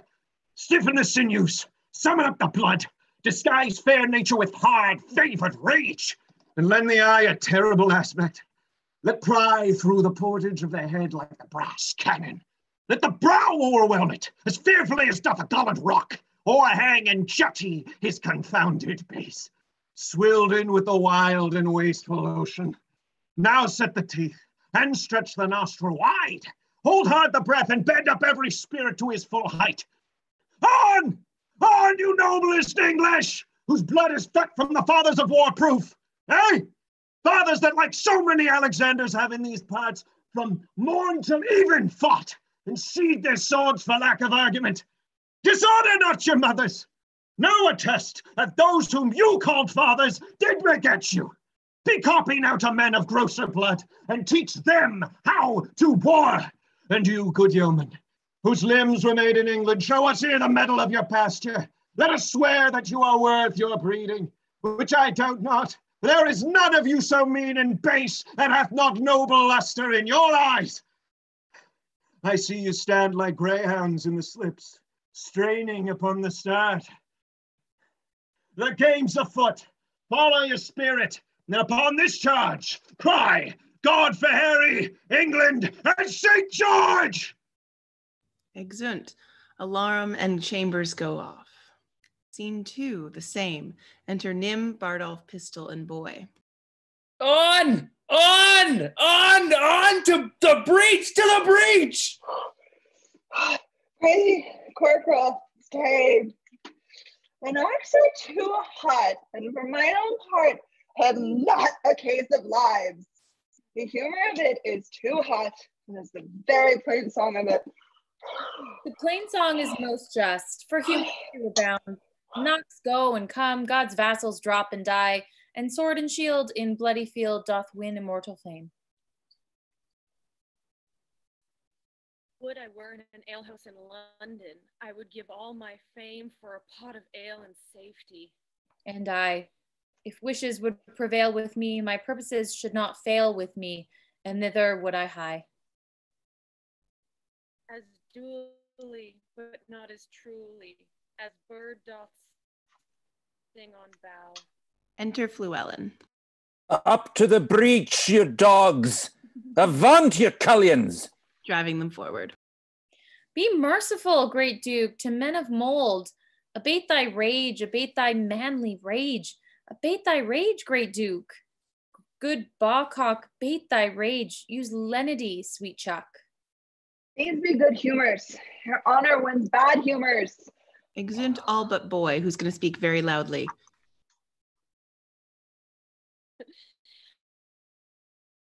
As young as I am, I have observed these swashers. I am boy to them all three, but all they three, though they would serve me, could not be man to me. For indeed, three such antics do not amount to a man. For Bardolph, he is white-livered and red-faced, by the means whereof a face it out, but fights not. For Pistol, he hath a killing tongue and a quiet sword, by the means whereof a breaks words and keeps whole weapons. For Nym, he hath heard that men of few words are the best men, and therefore he scorns to say his prayers, lest he should be thought a coward, but his few bad words are matched with his few good deeds, for he never broke any man's head but his own, and that was against a post when he was drunk. They will steal anything and call it purchase. Bardolph stole a lute case, bore it 12 leagues, and sold it for 3 halfpence. Nym and Bardolph are sworn brothers in filching, and in Calais they stole a fire shovel. I knew by that piece of service the men would carry coals. They would have me as familiar with men's pockets as their gloves or their handkerchers, which makes much against my manhood, if I should take from another's pocket to put into mine, for it is plain pocketing up of wrongs. I must leave them and seek some better service. Their villainy goes against my weak stomach, and therefore I must cast it up. Exit.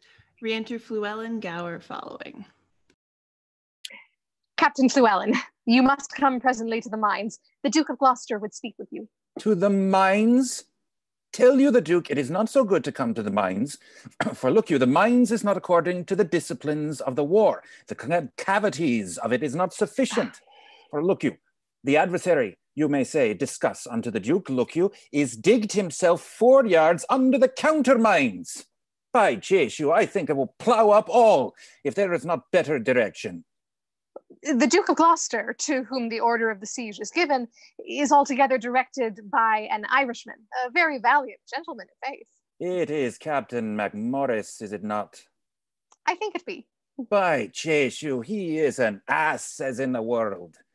I will verify as much in his beard. He has no more directions in the true disciplines of the wars, look you, of the Roman disciplines, than is a puppy dog.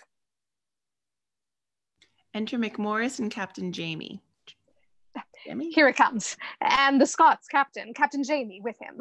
Captain Jamie is a marvellous fowler's gentleman, that is certain, and of great expedition and knowledge in the ancient wars upon my particular knowledge of his direction. By Jesu, he will maintain his argument as well as any military man in the world in the disciplines of the pristine wars of the Romans. I say good day, Captain Fluellen. Good den to your worship, good Captain James. How now, Captain MacMorris? Have you quit the mines? Have the pioneers given o'er? By Chrysler, tish ill done. Oh, I'm bailing on the accent. By Chrysler, tish ill done. The work ish give over, the trumpets sound the retreat. By my hand I swear, and my father's soul, the work is done. It ish give over.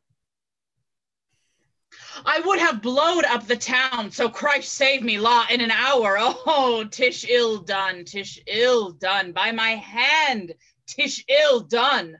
Captain MacMorris, I beseech you now, will you vouchsafe me, look you, a few disputations with you as partly touching or concerning the disciplines of the war, the Roman wars in the way of argument, look you, and friendly communication, partly to satisfy my opinion and partly for the satisfaction, look you, of my mind as touching the direction of the military discipline. That is the point. It shall be very good, good faith, good Captain's Bath. I shall quit you with good leave, as I may pick occasion, that shall I marry. It is no time to discourse, so Christ save me. The day is hot, and the weather, and the wars, and the king, and the dukes. It is no time to discourse. The town is besieged, and the trumpet call us to breach. And we talk, and be Christ, do nothing. 'Tis shame for us all. So God, same. 'Tis shame to stand still, it is shame by my hand, and there is throats to be cut, and works to be done, and there is nothing done, so Christ save me, law! By the mess ere these eyes of mine take themselves to slumber, I'll do good service, or I'll lig a grund for it, aye, or go to death, and I'll pay it as valorously as I may. That shall I surely do. That is the breath and the long. Mary, I would full fain hear some question tween you tway. Captain MacMorris, I think, look you, under your correction, there is not many of your nation. Of my nation? What is my nation? Ish a villain, and a bastard, and a knave, and a rascal? What is my nation? Who talks of my nation? Look you, if you take the matter otherwise than it is meant, Captain MacMorris, peradventure I shall think you do not use me with the affability as in discretion you ought to use me, look you, being as good a man as yourself, both in the disciplines of the war and in the derivation of my birth, and in other particularities. I do not know you so good a man as myself, so Christ save me, I will cut off your head. Gentlemen, both, you will mistake each other. That's a foul fault. A parley sounded. The town sounds a parley.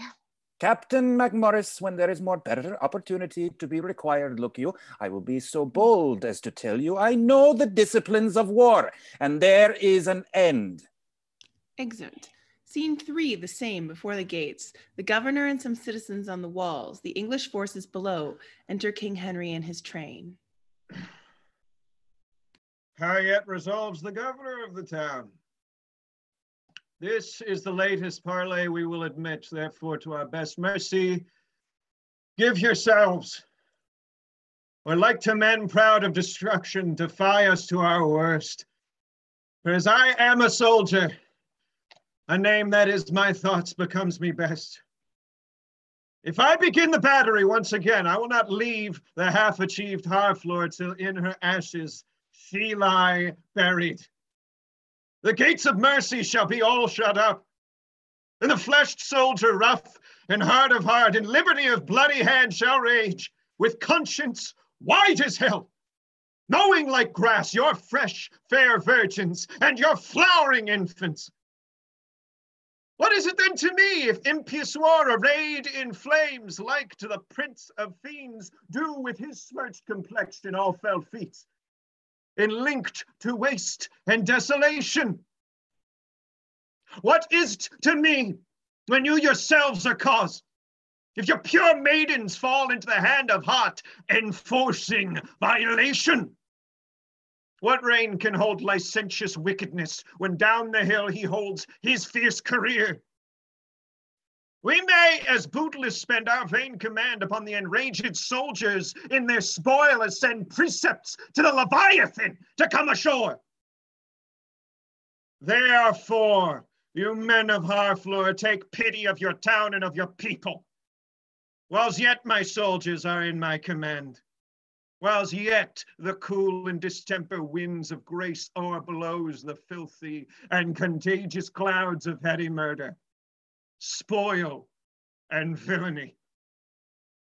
If not, why, in a moment look to see the blind and bloody soldier with foul hand defile the locks of your shrill, shrieking daughters, your fathers taken by the silver beards and their most reverend heads dashed to the walls, your naked infants spitted upon spikes, whilst the mad mothers with their howls confused do break the clouds, as did the wise of Jewry at Herod's bloody hunting slaughtermen.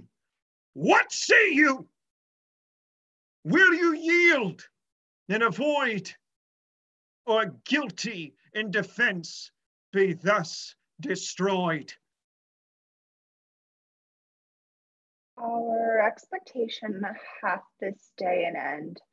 The Dauphin, whom of succors we entreated, returns us that his powers are not yet ready to raise so great a siege. Therefore, great king, we yield our town and lives to thy soft mercy. Enter our gates, dispose of us and ours, for we are no longer are defensible. Open your gates. Come, Uncle Exeter. Go you forth. Enter Harfleur. There remain and fortify it strongly against the French. Use mercy to them all. For us, dear uncle, winter coming on and sickness growing, upon your soldiers we will retire to Calais. Tonight, in Harfleur, we will be your guest. Tomorrow, for the march, we are addressed. Flourish, the king and his train enter the town. Scene 4, the French king's palace. Enter Catherine and Alice. Alice, tu as été en Angleterre et tu parles bien la langue. Un peu, madame. Je te prie, m'enseigner. Il faut que j'apprenne à parler. Comment appelez-vous la main en anglais?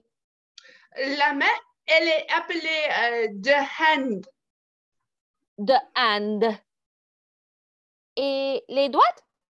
Les doigts? Moi, j'oublie les doigts, mais je me souviendrai. Les doigts, je pense qu'ils sont appelés de fingres. Oui, de fingres. Le main, de hand. Les doigts, de fingre. Je pense que je suis le bon écolier. J'ai gagné 2 mots en anglais, vitement. Comment appelez-vous les ongles? Les ongles, nous les appelons des nails. Des nails. Écoutez, dis-moi si je parle bien. De hand, de fingers et de nails. C'est bien dit, madame. Il est fort bon anglais. Dis-moi l'anglais pour le bras. Des armes, madame. Et le coude? Des elbows. Des elbows. Je m'en fais la répétition de tous les mots que vous m'avez appris dès à présent. Il est trop difficile, madame, comme je pense. Excusez-moi, Alice. Écoutez. The hand, the fingers, the nails, the arm, the elbow. The elbow, madame. Oh! Seigneur Dieu, je m'oublie. The elbow. Comment appelez-vous le col? The neck, madame. The neck. Et le menton? The chin. Du chin. Le col, du neck. Le menton, du chin. Oui, sauf votre honneur, en vérité, vous prononcez les mots aussi droits que les natifs d'Angleterre. Je n'ai dû point d'apprendre par la grâce de Dieu et un peu de temps. N'avez-vous pas déjà oublié ce que je vous ai enseigné? Non, je réciterai à vous promptement. The hand, the finger, the nails. The nails, madame. The nails, the arm, the elbow. Sauf votre honneur de elbow. Ainsi, dis-je, the elbow, the neck et du chin. Comment appelez-vous le pied et la robe? Du foot, madame, et de con. Du foot, du con. Oh, Seigneur Dieu! Ce sont mots de mauvaise, corruptible, gros et impudique, et non pour les dames d'honneur d'user. Je ne voudrais prononcer ce mot devant les seigneurs de France pour tout le monde. Fou! Le foot et le con. Néanmoins, je réciterai une autre fois ma leçon ensemble. The hand, the finger, the nails, the arm, the elbow, the neck, du chin, du foot, du con. Excellent, madame! C'est assez pour une fois. Allons-nous à dîner. Excellent. Scene 5, the same. Enter the King of France, the Dauphin, the Duke of Bourbon, the Constable of France, and others.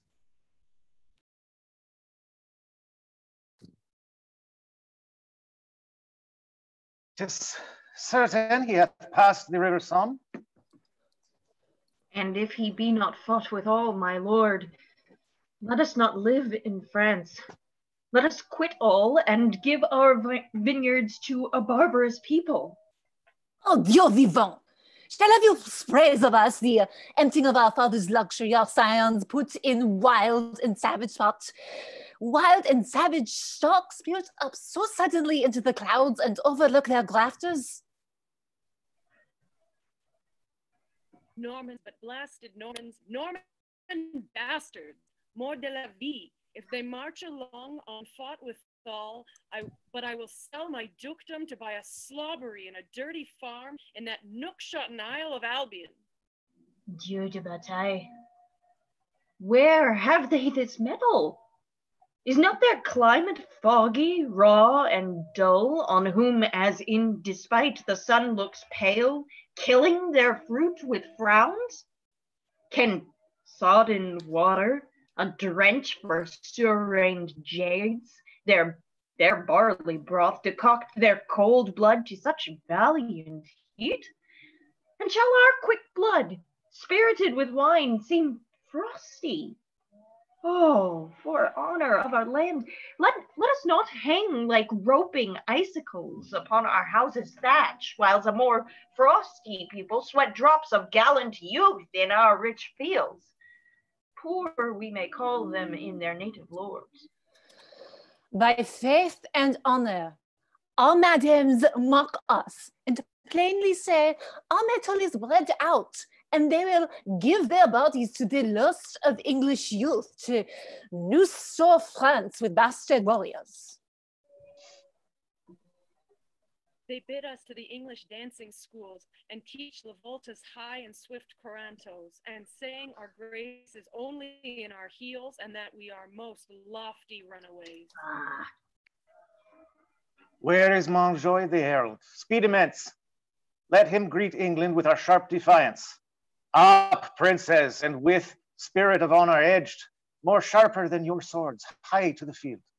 Charles de la Breath, High Constable of France, you Dukes of Orleans, Bourbon, and of Berry, Alençon, Brabant, Bar, and Burgundy, Jacques Châtelain, Ramberez, Vaudemont, Beaumont, Grandpré, Roussy, and Falkenberg, Foix, Lestrade, Boucicaut, and Charleroi, High Dukes, great princes, barons, lords, and knights, for your great seats, now quit you of great shames. Bar hairy England that sweeps through our land with pennons painted in the blood of Harfleur. Rush on his host as doth the melted snow upon the valleys, whose low vassal seat the Alps doth spit and void his room upon. Go down upon him, you have power enough, and in a captive chariot into Rouen, bring him our prisoner. This becomes the great. Sorry I am, his numbers are so few, his soldiers sick and famished in their march, for I am sure when he shall see our army, he'll drop his heart into the sink of fear, and for achievement offer us his ransom. Therefore, Lord Constable, haste on Montjoy, and let him say to England that we send to know what willing ransom he will give. Prince Dauphin, you shall stay with us in Rouen. No, so I do beseech your majesty. Be patient, for you shall remain with us. Now forth, Lord Constable and princes all, and quickly bring us word of England's fall. Exeunt. Scene 6, the English camp in Picardy. Enter Gower and Fluellen meeting. How now, Captain Fluellen, come you from the bridge? I assure you there is very excellent services committed at the bridge. Is the Duke of Exeter safe? The Duke of Exeter is as magnanimous as Agamemnon, and a man that I love and honor with my soul and my heart and my duty and my life and my living and my uttermost power. He is not, God be praised and blessed, any hurt in the world, but keeps the bridge most valiantly with excellent discipline. There is an ancient lieutenant there at the bridge. I think in my very conscience he is as valiant a man as Mark Antony. He is a man of no estimation in the world, but did see him do as gallant service. What do you call him? He is called Ancient Pistol. I know him not. Enter Pistol. Here is the man. Captain, I thee beseech to do me favors. The Duke of Exeter doth love thee well. I praise God, and I have merited some love at his hands. Bardolph, a soldier, firm and sound of heart, and of buxom valor, hath by cruel fate and giddy fortune's furious fickle wheel, that godless blind that stands upon the rolling restless stone. By your patience, Ancient Pistol, Fortune is painted blind with a muffler for her eyes to signify to you that Fortune is blind. And she is painted also with a wheel to signify to you, which is the moral of it, that she is turning and inconstant and mutability and variation. And her foot, look you, is fixed upon a spherical stone which rolls and rolls and rolls. In good truth, the poet makes a most excellent description of it. Fortune is an excellent moral. Fortune is Bardolph's foe and frowns on him, for he hath stolen a pax and hanged must be a damned death. Let gallows gape for dog, let men go free, and let not hemp his windpipe suffocate. But Exeter hath given the doom of death for pax of little price. Therefore, go speak, the Duke will hear thy voice, and let not Bardolph's vital thread be cut with edge of pennycord and vile reproach. Speak, captain, for his life, and I will thee requite. Ancient Pistol, I do partly understand your meaning. Why then rejoice therefore? Certainly, Ancient, it is not a thing to rejoice at. For if, look you, he were my brother, I would desire the Duke to use his good pleasure and put him to execution. For discipline ought to be used. Die and be damned, and Figo for thy friendship. It is well. The fig of Spain. Exit. Very good. Why, this is an errant counterfeit rascal. I remember him now, a bawd and a cutpurse. I'll assure you, he uttered a brave words at the bridge, as you shall see in a summer's day. But it is very well. What he has spoke to me, that is well, I warrant you, when time is served. Why, 'tis a gull, a fool, a rogue that now and then goes to the wars to grace himself at his return into London under the form of a soldier. And such fellows are perfect in the great commanders' names, and they will learn you by rote where services were done at such and such a sconce, at such a breach, at such a convoy, who come off bravely, who was shot, who disgraced, what terms the enemy stood on, and this they con perfectly in the phrase of war, which they trick up with new-turned oaths. And what a beard of the general's cut and a horrid suit of the camp will do among foaming bottles and ale-washed wits is wonderful to be thought on. But you must learn to know such slanders of the age, or else you may be marvelously mistook. I tell you what, Captain Gower, I do perceive he is not the man that he would gladly make show to the world he is. If I find a hole in his coat, I will tell him my mind. Hark you, the king is coming. I must speak with him from the bridge. Drum and colours, enter King Henry, Gloucester, and soldiers. God bless your majesty. How now, Llewellyn? Himself from the bridge. Aye, so please your majesty. The Duke of Exeter has very gallantly maintained the bridge. The French is gone off, look you, and there is gallant and most brave passages. Marry, the adversary was have possession of the bridge, but he is enforced to retire, and the Duke of Exeter is master of the bridge. I can tell your majesty the Duke is a brave man. What men have you lost, Llewellyn? The perdition of the adversary hath been very great, reasonable, great. Marry, for my part, I think the Duke hath lost never a man, but one that is like to be executed for robbing a church. One Bardolph, if your majesty know the man. His face is all buckles and whelks and knobs and flames of fire, and his lips blows at his nose, and it is like a coal of fire, sometimes blue, sometimes red. But his nose is executed, and his fire's out. We would have all such offenders so cut off. And we give the express charge that in our marches through the country, there be nothing compelled from the villages, nothing taken but paid for. None of the French upbraided or abused in disdainful language. When lenity and cruelty play for a kingdom, the gentler gamester is the soonest winner. Tucket, enter Montjoy. You know me by my habit. Well, then I know thee. What shall I know of thee? My master's mind. Unfold it. Thus says my king. Say thou to Harry of England, though we seemed dead, we did but sleep. Advantage is a better soldier than rashness. Tell him we could have rebuked him at Harfleur, but that we thought not good to bruise an injury till it were full ripe. Now we speak upon our cue, and our voice is imperial. England shall repent his folly, see his weakness, and admire our sufferance. Bid him therefore consider of his ransom, which must proportion the losses we have borne, the subjects we have lost, the disgrace we have digested, which in wait to re-answer, his pettiness would bow under.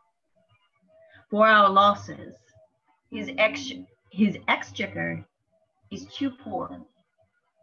For the effusion of our blood, the muster of his kingdom too faint a number. And for our disgrace, his own person kneeling at our feet, but a weak and worthless satisfaction. To this add defiance, and tell him for conclusion, he hath betrayed his followers, whose condemnation is pronounced. So far my king and master, so much my office. What is thy name? I know thy quality. Montjoy. Thou dost thy office fairly. Turn thee back, and tell thy king, I do not seek him now, but could be willing to march on to Calais without impeachment.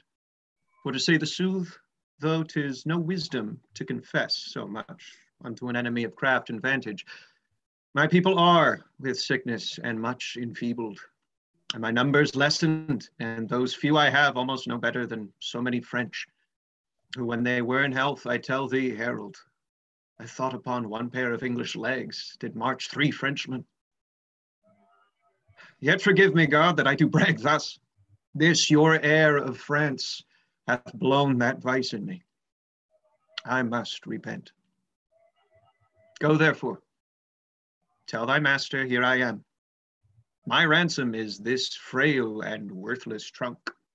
My army but a weak and sickly guard. Yet God before, tell him, we will come on, though France himself and such another neighbor stand in our way. There's for thy labor.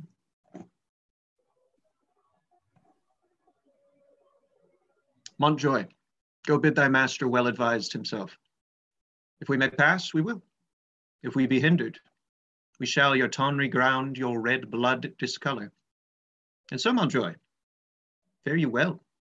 The sum of all our answer is but this: we would not seek a battle as we are, nor as we are, we say, we will not shun it. So tell your master. I shall deliver so.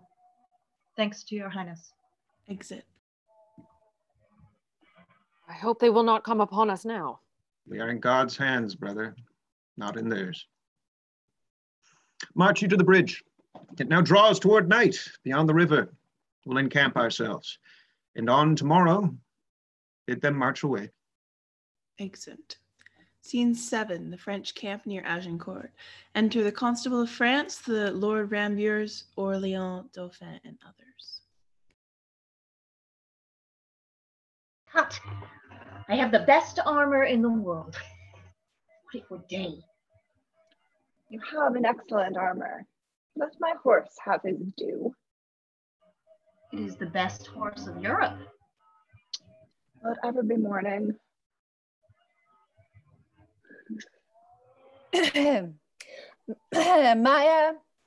my Lord of Orleans, my Lord High Constable, you talk of horse and armor.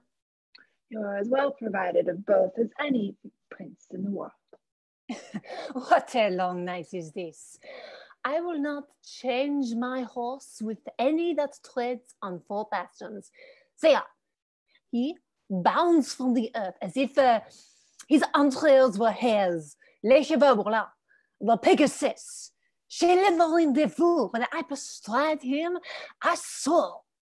I am a hawk. He trots the air, the earth sings. When he touches it, the basest tone of his hoof is more musical than a piper verlaise. He's of the color of the nutmeg. And of the heat of the ginger. It is a beast for Perseus. He is pure air and fire, and the dark elements of earth and water never appear on him, but only in patient stillness, while his rider mounts him. He is indeed a horse. All you other jades, you make our beasts. Indeed, my lord, it is a most absolute and excellent horse. It is the Prince of Palfrey's. His neigh is like the bidding of a monarch, and his countenance enforces homage. No more, cousin. Nay, the man hath no wit that cannot, from the rising of the lark to the lodging of the lamb, very deserved praise on my palfrey. It is a theme as fluent as the sea. Turn the sounds into eloquent tongues, and my horse is argument for them all. 'Tis a subject for a sovereign to reason on, and for a sovereign to ride on, and for the world, familiar to us and unknown to lay apart, their particular functions and wonder at him. I once wrote a sonnet in his praise and began thus: wonder of nature. I have heard a sonnet begin so to one's mistress. Then did they imitate? That's what I composed to my corsair, for my horse is my mistress. Well, your mistress fares well. Me well, which is the prescript praise and perfection of good and particular mistress. Hey, for methought yesterday your mistress shrewdly shook your back. So perhaps did yours. Mine was not bridled. Oh, then belike she was old and gentle, and you rode like a Count of Ireland your French horse off, and in your straight saucers. You have a good judgment in horsemanship. Be warned by me then that they that ride so and ride not warily fall into foul bogs. I had rather have my horse to my mistress. I had as lief have my mistress a jade. The constable, my mistress wears his own hair. I could make as true a boast as that if I had a sow to my mistress. Le chien se retourne sombre près vomissement et le trait levé à boire don't make use of anything. Yet I do not use my horse for my mistress, or any such proverb so little kin to the purpose. My Lord Constable, the armor that I saw in your tent tonight, are those stars or suns upon it? Stars, my lord. Some of them will fall tomorrow, I hope. And yet my sky shall not want. That maybe. For you bear many superfluously, and for more honor, for away. Even as your horse bears your praises, who would trot as well, were some of your brags dismounted? Would I were able to load him with his deserts. Will it never be there? I will trot tomorrow a mile, and my way shall be paved with English faces. I will not say so, for fear I should be faced out of my way. But I would it were morning, for I would fain be about the ears of the English. Who will go to Hazard with me for 20 prisoners? You must first go yourself to Hazard ere you have them. 'Tis midnight. I'll go myself. Exit. The Dauphin longs for morning. He longs to eat the English. I think he will eat all he kills. By the white hand of my lady, he's a gallant prince. Swear by her foot that she may tread out the oath. It's simply the most active gentleman of France. Doing is activity, and he will still be doing. He never did harm that I heard of. Nor will do none tomorrow. He will keep that good name still. I know him to be valiant. I was told that by one that knows him better than you. What's he? Mary. He told me so himself, and he said he cared not to know it. He needs not. It is no hidden virtue in him. By my faith, sir, but it is. Never any body saw it but his lackey. 'Tis a hooded valor, and when it appears, it will bait. Ill will never said well. I will cap that proverb with, there is flattery in friendship. I will take up that with, give the devil his due. Well placed. There stands your friend for the devil. Have at the very eye of that proverb with, a pox of the devil. You are better at proverbs. By how much a fool's bolt is soon shot. You have shot over. It's not the first time you were overshot. Enter your messenger. My Lord High Constable, the English lie within 1,500 paces of your tents. Who hath measured the ground? The Lord Grand Pré. Valiant and most expert gentleman. Would it were day! Alas, poor Harry of England. He longs not for the dawning as we do. A wretched, peevish fellow is this King of England, to mope with his fat-brained followers so far out of his knowledge. If the English had any apprehension, they would run away. That they lack, for if their heads had any intellectual armor, they could never wear such heavy headpieces.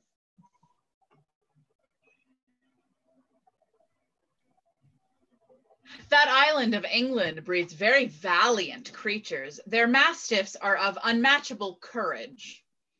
Foolish curs that run winking into the mouth of a Russian bear and have had their heads crushed like rotten apples. You may as well say that's a valiant flea that dare eat his breakfast on the lip of a lion. Just.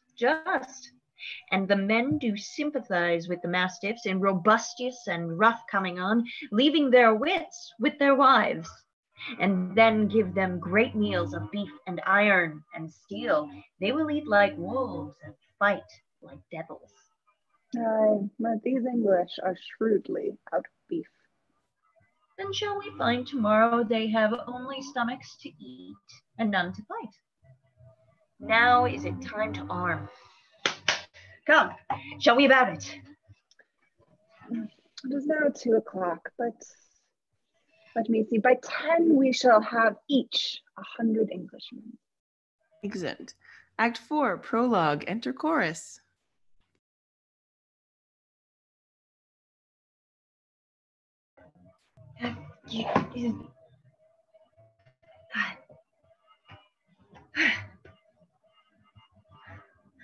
Now entertain conjecture of a time when creeping murmur and the pouring dark fills the wide vessel of the universe. From camp to camp, through the foul womb of night, the hum of either army stilly sounds, that the fixed sentinels almost receive the secret whispers of each other's watch. Fire answers fire, and through their pally flames each battle sees the other's umbered face. Steed threatens steed in high and boastful neighs, piercing the dull night's ear, and from the tents the armorers, accomplishing the nights, with busy hammers closing rivets up, give dreadful note of preparation. The country cocks do crow, the clocks do toll, and the third hour of drowsy morning neigh. Proud of their numbers and secure in soul, the confident and over lusty French do the low-rated English play at dice, and chide the crippled tardy-gated knight, who, like a foul and ugly witch, doth limp so tediously away. The poor condemned English, like sacrifices by their watchful fires, sit patiently and illuminate warnings danger, and their gesture sad investing like weed. Cheeks and war-worn coats presented them unto the gazing moon. So many horrid ghosts. Oh, now, who will behold the royal captain of his ruined band, walking from watch to watch, from tent to tent? Let him cry praise and glory on his head. For forth he goes, and visits all his host, bids them good morrow with a modest smile, and calls them brothers, friends, and countrymen. Upon his royal face there is no note how dread an army hath enrounded him, nor doth he dedicate one jot of color unto the weary and o'er-watched night, but freshly looks and overbears a taint with cheerful semblance and sweet majesty, that every wretch, pining and pale before beholding him, plucks comfort from his looks. A largesse universal, like the sun, his liberal eye doth give to every one, thawing cold fear that mean and gentle all behold, as may unworthiness define, a little touch of Harry in the night. And so our scene must to the battle fly, where, oh, for pity, we shall much disgrace with 4 or 5 most vile, ragged foils.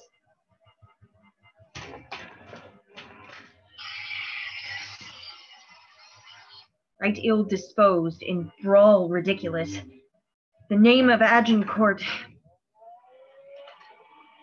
Yet sit and see, minding true things by what their mockeries be. Exit. Scene 1, the English camp at Agincourt. Enter King Henry, Bedford, and Gloucester. Gloucester, 'tis true that we are in great danger. The greater, therefore, should our courage be. Good morrow, brother Bedford. God almighty, there is some soul of goodness in things evil. Would men observingly distill it out? For our proud neighbor makes us early stirrers, which is both healthful and good husbandry. Besides, they are our outward consciences, and preachers to us all, admonishing that we should dress us fairly for our end. Thus may we gather honey from the weed, and make a moral of the devil himself. Enter Irvingham. Good morrow, old Sir Thomas Irvingham. A good soft pillow for that good white head were better than a churlish turf of France. Not so, my liege. This lodging likes me better, since I may say, now lie I like a king. 'Tis good for men to love their present pains upon example, so the spirit is eased. And when the mind is quickened out of doubt, the organs, though defunct and dead before, break up their drowsy grave and newly move with casted slew and fresh legerty. Lend me thy cloak, Sir Thomas, brother, both. Commend me to the princes in our camp. Do my good morrow to them, and anon, desire them and to my pavilion. We shall, my liege. Shall I attend your grace? No, my good knight. Go with my brothers to my lords of England, and my bosom must debate a while. And then I would no other company. The Lord in heaven bless thee, noble Harry. Exeunt all but King Henry. God a mercy, old heart. Speakest cheerfully. Enter Pistol. Qui va là? A friend. Discuss unto me, art thou officer, or art thou base, common, and popular? I am gentleman of a company. Trailst thou the puissant pike? Even so. What are you? As good a gentleman as the emperor. Then you are better than the king. The king's a bawcock and a heart of gold, a lad of life and imp of fame, of parents good, of fist most valiant. I kiss his dirty shoe, and from heartstring I love the lovely bully. What is thy name? Harry. Leroy. Leroy, a Cornish name. Art thou of Cornish crew? No, I am a Welshman. Notes thou Fluellen? Oh, yes. Tell him I'll knock his leek about his pate upon St. Davy's Day. Oh, do not you wear your dagger in your cap that day, lest he knock that about yours. Art thou his friend? And his kinsman too. The fie go for thee then. I thank you. God be with you. My name is Pistol called. Exit. It sorts well with your fierceness. Enter Fluellen and Gower. Captain Fluellen. So, in the name of Jesus Christ, speak lower. It is the greatest admiration of the universal world when the true and ancient prerogatives and laws of the wars is not kept. If you would take the pains but to examine the wars of Pompey the Great, you shall find, I warrant you, that there is no tittle-tattle nor pibble-pabble in Pompey's camp. I warrant you, you shall find the ceremonies of the wars and the cares of it and the forms of it and the sobriety of it and the modesty of it to be otherwise. Why, the enemy is loud. You hear him all night.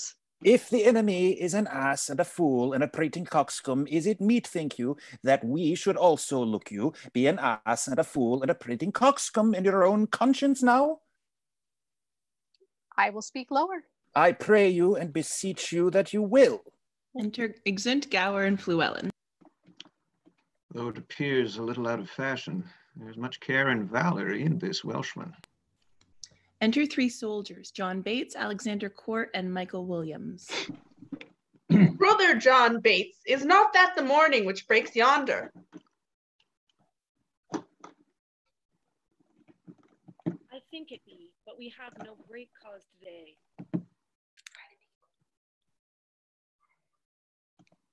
Sorry, guys. We see yonder the beginning of the day, but I think we shall never see the end of it. Who goes there? A friend. Under what captain serve you? Under Sir Thomas Eppingham. Ah, good old commander and most kind gentleman. I pray you, what thinks ye of our estate? Oh, even as men wrecked upon a shad that looked to be washed off the next tide. He hath not told his thought to the king. No, nor is it to not meet he should. For though I speak it to you, I think the king is but a man, as I am. The violent smells to him as it doth to me. The element shows to him as it doth to me. All his senses have but human conditions. His ceremonies laid by in his nakedness, his appears but a man, and though his affections are higher mountain than ours, yet when they stoop with the like wing. Therefore, when he sees reasons of fear as we do, his fears of doubt be of the same relish as ours. Yet in reason no man should possess him with any appearance of fear, lest he be showing it should dishearten his army.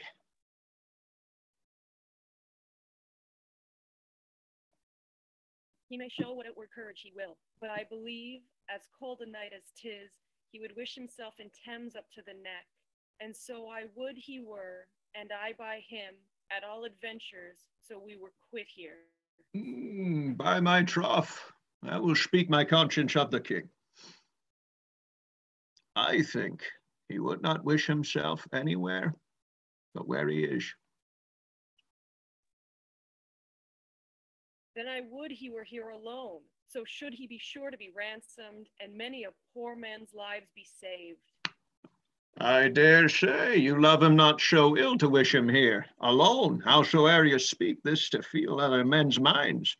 Methinks I could not die anywhere so contentedly as in the king's company, his cause being just and his quarrel honorable. What's more than we know? Aye, or more than we should seek after, for we know enough, if we know we are the king's subjects.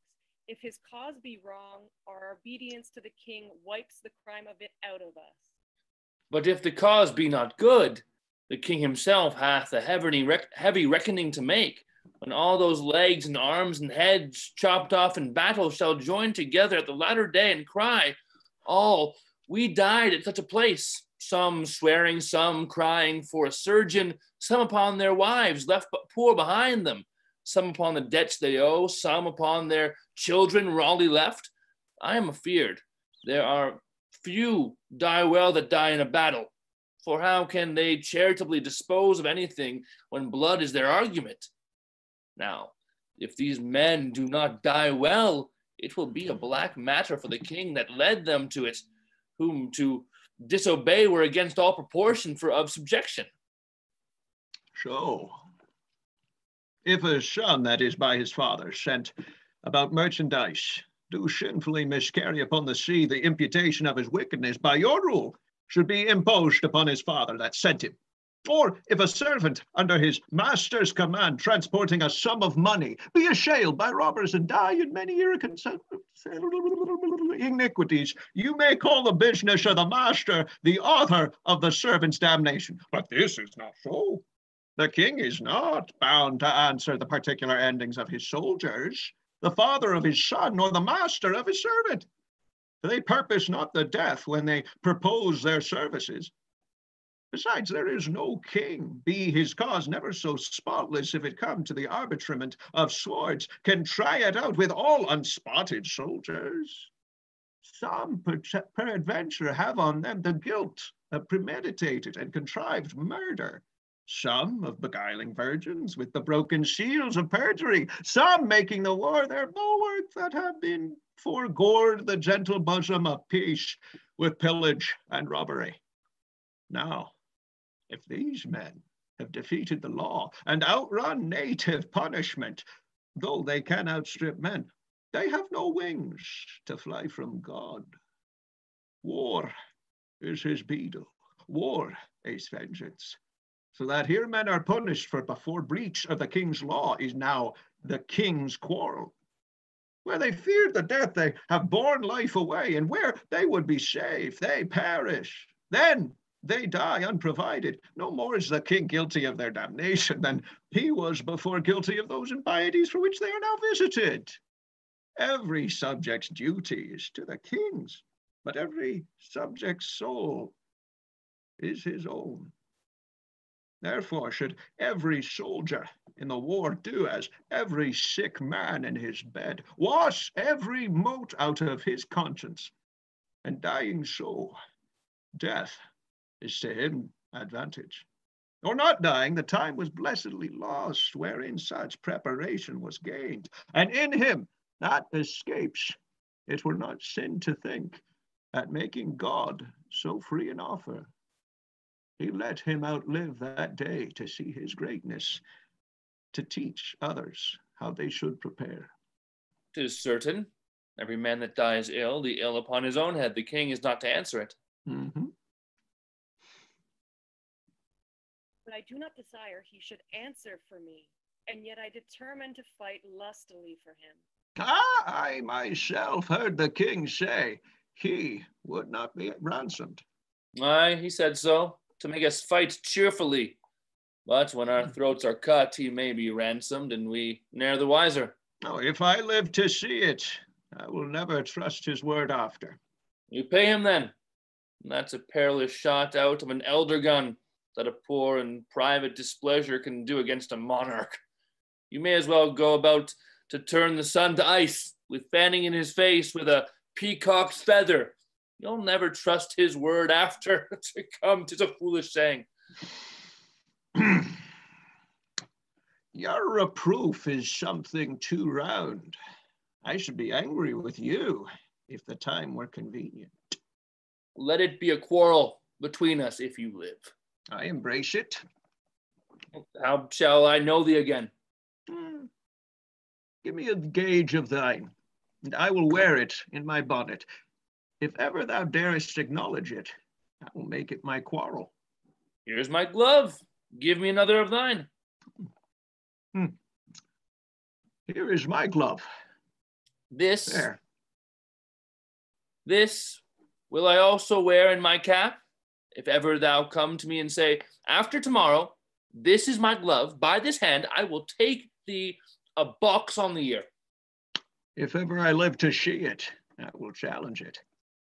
Thou darest as well be hanged. Well, I will do it, though I take thee in the king's company. Keep thy word, fare thee well. Be friends, you English fools, be friends. We have French quarrels now, if you could tell how to reckon. Indeed, the French may lay 20 French crowns to one, they will beat us, for they bear them on their shoulders. But it is no English treason to cut French crowns, and tomorrow the king himself will be a clipper. Exeunt soldiers.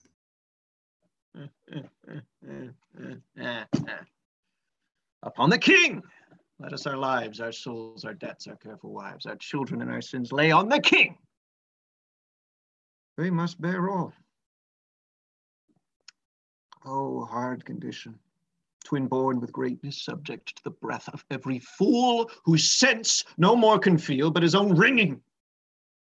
What infinite heart's ease must kings neglect that private men enjoy? And what have kings that privates have not too? Save ceremony, save general ceremony. And what art thou, thou idle ceremony? What kind of god art thou that suffers more than mortal griefs than do thy worshippers? What are thy rents? What are thy comings in? Oh, ceremony, show me but thy worth. What is thy soul of adoration? Art thou aught else but place, degree, and form, creating awe and fear in other men? Wherein thou art less happy being feared than they in fearing? What drinkest thou oft instead of homage, sweet but poisoned flattery? Oh, be sick, great greatness, and bid thy ceremony give thee cure.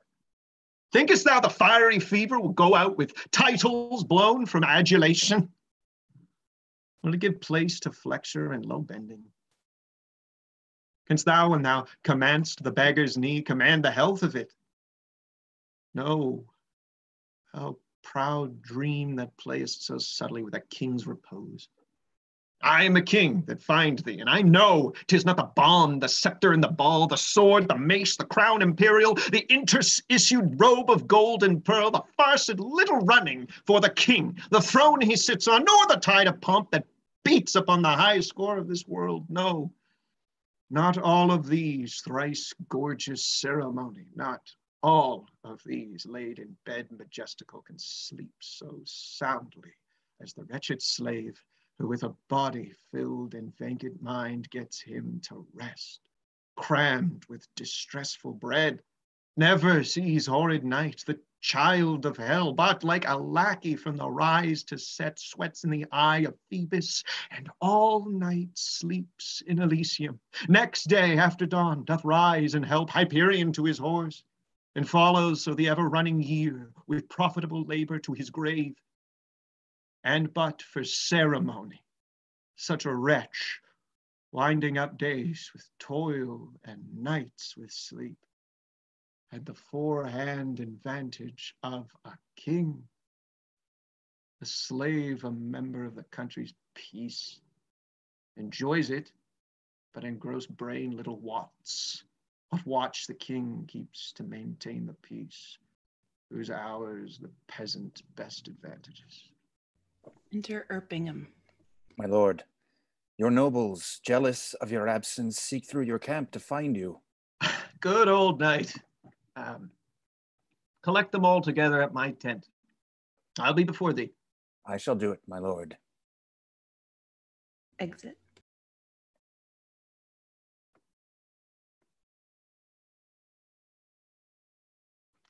Exit. O God of battles, steel my soldiers' hearts. Possess them not with fear. Take from them now the senseless reckoning, if the opposed numbers pluck their hearts from them. Not today, O Lord, oh, not Today think upon the fault my father made in compassing the crown. I, Richard's body, have interred anew, and on it have bestowed more contrite tears than from it issued forced drops of blood. 500 poor I have in yearly pay, whose twice a day their withered hands hold up toward heaven to pardon blood, and I have built 2 chantries where the sad and solemn priests sing still for Richard's soul. More will I do, though all that I can do is nothing worth, since that my penitence comes after all, imploring pardon. Enter Gloucester. My liege. My brother Gloucester's voice. I know thy errand. I will go with thee. The day, my friends, and all things, stay for me. Excellent. Scene 2, the French camp. Enter the Dauphin, Orléans, Rambures, and others. The sun doth gild our armor. Up, my lords. Montez à cheval, my horse, ballet, laquais, ah! Oh, brave spirits. Vieux Léon, Rien puis, le feu. Sire cousin Orléans, now my lord constable. Hark how her steeds for present service neigh. Mount them and make incision in their hides, that their hot blood may spin in English eyes, and doubt them with superfluous courage. Ah! What, will you have them weep our horses' blood? How shall we then behold their natural tears? Enter messenger. The English are embattled, you French peers. Horse, you gallant princes! Straight to horse! Do but behold yon poor and starved band, and your fair show shall suck away their souls, leaving them but the shales and husks of men. There is not work enough for all our hands, scarce blood enough in all their sickly veins to give each naked curtlax a stain that our French gallants shall today draw out and sheathe for lack of sport. Let us blow on them. The vapor of our valor will o'erturn them. 'Tis positive, gainst all exceptions, lords, that our superfluous lackeys and our peasants, who in unnecessary actions swarm about our squares of battle, were e'en now to purge this field of such a hilding foe, though we upon this mountain's basis by took stand for idle speculation. But that our honors must not. What's to say? A very little let us do, and all is done. Then let the trumpets sound, the tucket son, and send the note to mount, for our approach shall so much dare the field, that England shall couch down in fear and yield. Enter Grandpré. Why do you sit so long, my lords of France? Yon island carrions, desperate of their bones, ill-favoredly become the morning field. Their ragged curtains poorly are let loose, and our air shakes them passing scornfully. Big Mars seems bankrupt in their beggar hosts, and faintly through a rusty beaver peeps. The horsemen sit like fixed candlesticks, with torch staves in their hands, and their poor jades lob down their heads, dropping the hides and hips, the gum down roping from their pale dead eyes, and in their pale dull mouths the gimel bit lies foul with chewed grass, still and motionless. And their executors, the neighbors' crows, fly o'er them, all impatient for their hour. Description cannot suit itself in words to demonstrate the life of such a battle, in life so lifeless as it shows itself. They have said their prayers and they stay for death. Shall we go send them dinners and fresh suits and give their fasting horses provender and after fight with them? I stay but for my guidon. To the field! I will the banner from a trumpet take, and use it for my haste. Come, come away! The sun is high, and we outwear the day. Excellent. Scene 3, the English camp. Enter Gloucester, Bedford, Exeter, Erpingham, and all his host, Salisbury and Westmoreland. Where's the king? The king himself has rode to view their battle. Fighting men they have full 70,000. There's 5 to 1. Besides, they are all fresh. God's arms strike with us. 'Tis a fearful odds. God be with you, princes all to my charge. If we no more meet till we meet in heaven, then joyfully my lord, my noble lord of Bedford, my dear Lord Gloucester, and my good Lord Exeter, and my kind kinsmen, warriors, all adieu. Farewell, good Salisbury, and good luck go with thee. Farewell, kind lord. Fight valiantly today. And yet, I do thee wrong to mind thee of it, for thou art framed of the firm truth of valor. Exit Salisbury. He is full of valor as of kindness, princely in both. Enter the king. Oh, that we now had here but 1/10,000 of those men in England that do no work today. What's he that wishes so? My cousin Westmoreland? No, my fair cousin. If we are marked to die, we are in now to do our country loss. And if to live, the fewer men, the greater share of honor. God's will, I pray thee, wish not one man more. By Jove, I am not covetous for gold, nor care I who doth feed upon my cost. It yearns me not if men my garments wear, such outward things dwell not in my desires. But if it be a sin to covet honor, I am the most offending soul alive. No, faith, my coz, wish not a man from England. God's peace! I would not lose so great an honor as one man more, methinks, would share from me for the best hope I have. Oh, do not wish one more. Rather, proclaim it, Westmoreland, through my host, and he which hath no stomach to this fight, let him depart. His passport shall be made, and crowns for convoy put into his purse. We would not die in that man's company that fears his fellowship to die with us.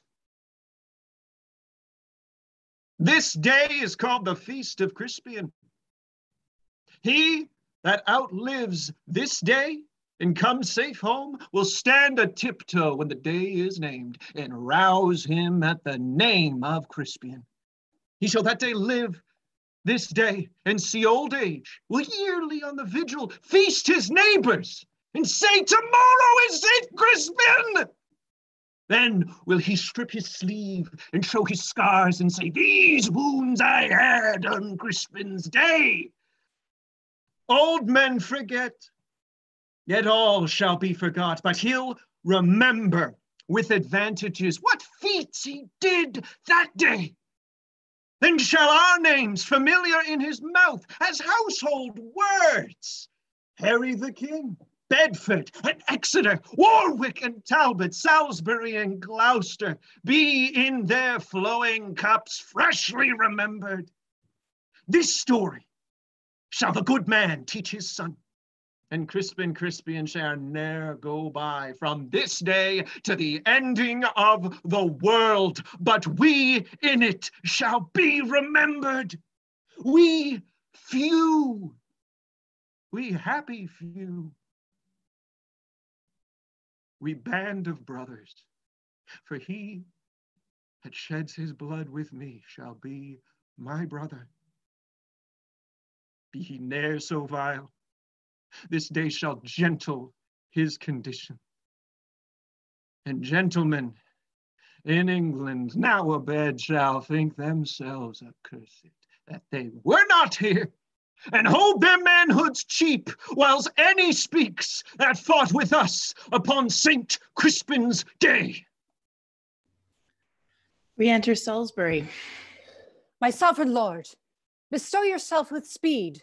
The French are bravely in their battle set and will with all expedience charge on us. All things are ready for, if our minds be so. Perish the man whose mind is backward now. Thou dost not wish more help from England, coz? God's will, my liege, would you and I alone, without more help, could fight this royal battle. Why, now that thou hast unwished 5,000 men, which likes me better than to wish us all one, you know your places. God be with you all! Tucket, enter Montjoy. Once more I come to know of thee, King Harry.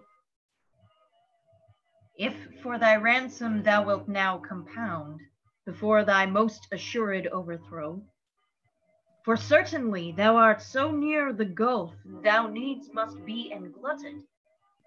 Besides, in mercy, the constable desires thee thou wilt mind thy followers of repentance, that their souls may make a peaceful and a sweet retire from off these fields, where wretches, their poor bodies must lie and fester.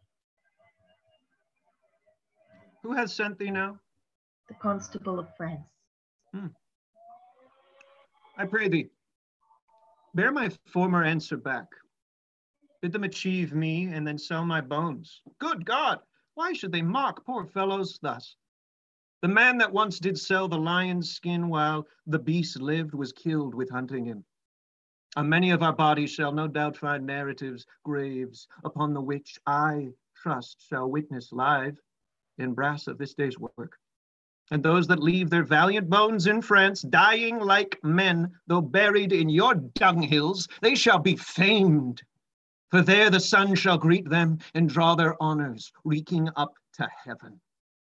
Leaving their earthly parts to choke you, climb, the smell whereof shall breed a plague in France. Mark then abounding valor in our English, that being dead, like to the bullets grazing, break out into a second course of mischief, killing in relapse of mortality. Let me speak proudly. Tell the constable, we are but warriors for the working day.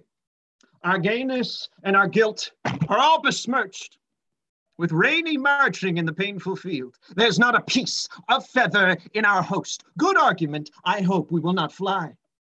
And time hath worn us into Slavony. But by the mass, our hearts are in the trim. And my poor soldiers tell me yet ere night, they'll be in fresher robes, or they will pluck the gay new coats o'er the French soldiers' heads and turn them out of service. If they do this, as if God please they shall, my ransom then will soon be levied. Harold, save thou thy labor. Come thou no more for ransom, gentle Harold. They shall have none. I swear by these joints, which if they have, as I will leave them, shall yield them little. Tell the constable. I shall, King Harry, and so fare thee well. Thou never shalt hear Harold any more. Exit. I fear thou'lt once more come again for ransom. Enter York. My lord, most humbly on my knee, I beg the leading of the Voward. Take it, brave York. Now, soldiers, march away. And thou hast pleasant. God, dispose the day. Exeunt. Scene 4, the field of battle. Alarum, excursions, enter pistol, French soldier, and boy. Yield, cur. Je pense que vous êtes gentilhomme de bonne qualité. Oh. Qualtiti calme custer me? Art thou a gentleman? What is thy name? Discuss. Oh, Seigneur Dieu. Oh, Seigneur Dieu should be a gentleman. Perpend my words, O Seigneur Dieu, and mark, O Seigneur Dieu, thou diest on point of fox, except, O Seigneur, thou do give to me egregious ransom. Oh, prenez miséricorde. Ayez pitié de moi. Moi shall not serve. I will have 40 mois. or I will fetch thy rim out at thy throat in drops of crimson blood. Est-il impossible d'échapper la force de ton bras? Brass, cur, thou damned and luxurious mountain goat, offers me brass. Oh, pardonnez-moi. Sayest thou me so? Is that a ton of moise? Come hither, boy. Ask me this slave in French, what is his name? Écoutez, comment vous appelle? Monsieur le Fer. He says his name is Master Fair. Master Fair. I'll fair him and firk him and ferret him. Discuss the same in French unto him. I do not know the French for fair and ferret and firk. Bid him prepare, for I will cut his throat. Que dit-il, monsieur? Il me commande de vous dire que vous faites vous prêtes, car des soldats ici est disposé tout à cette heure et coupe votre gorge. Ow, couple gorge per mes foi, peasant, unless thou give me crowns, brave crowns, or mangled shalt thou be by this my sword.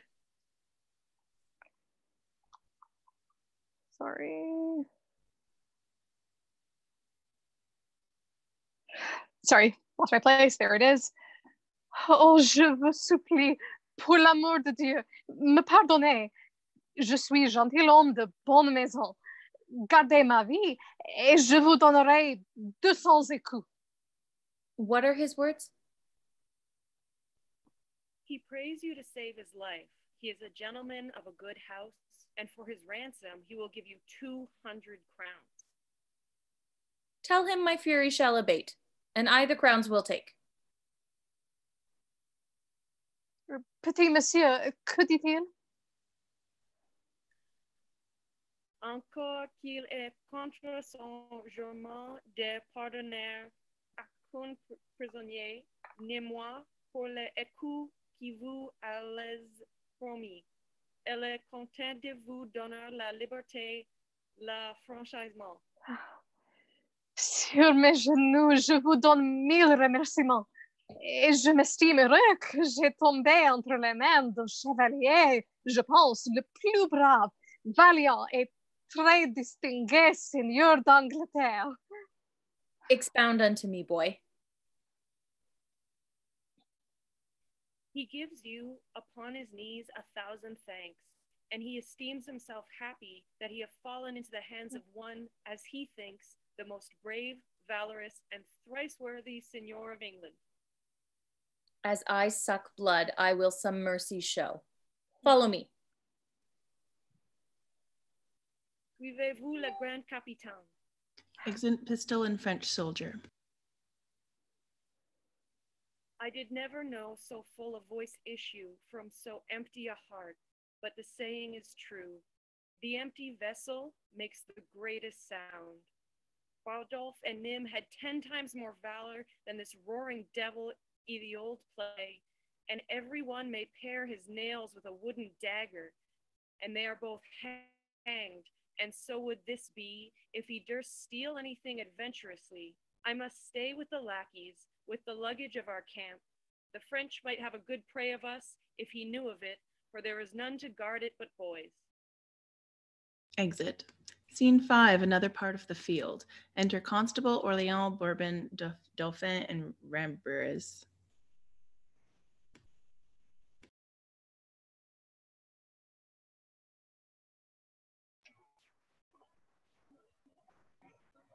Constable? Yep, computer just did something stupid. Sorry. Ah, diable!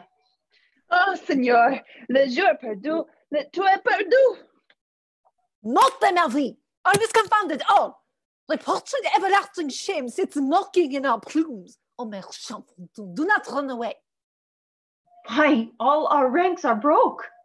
Oh, perdurable shame. Let's stab ourselves. Be these the wretches that we played the dice for? Is this the king we sent to for his ransom? Shame and eternal shame, nothing but shame. Let us die in honor, once more back again.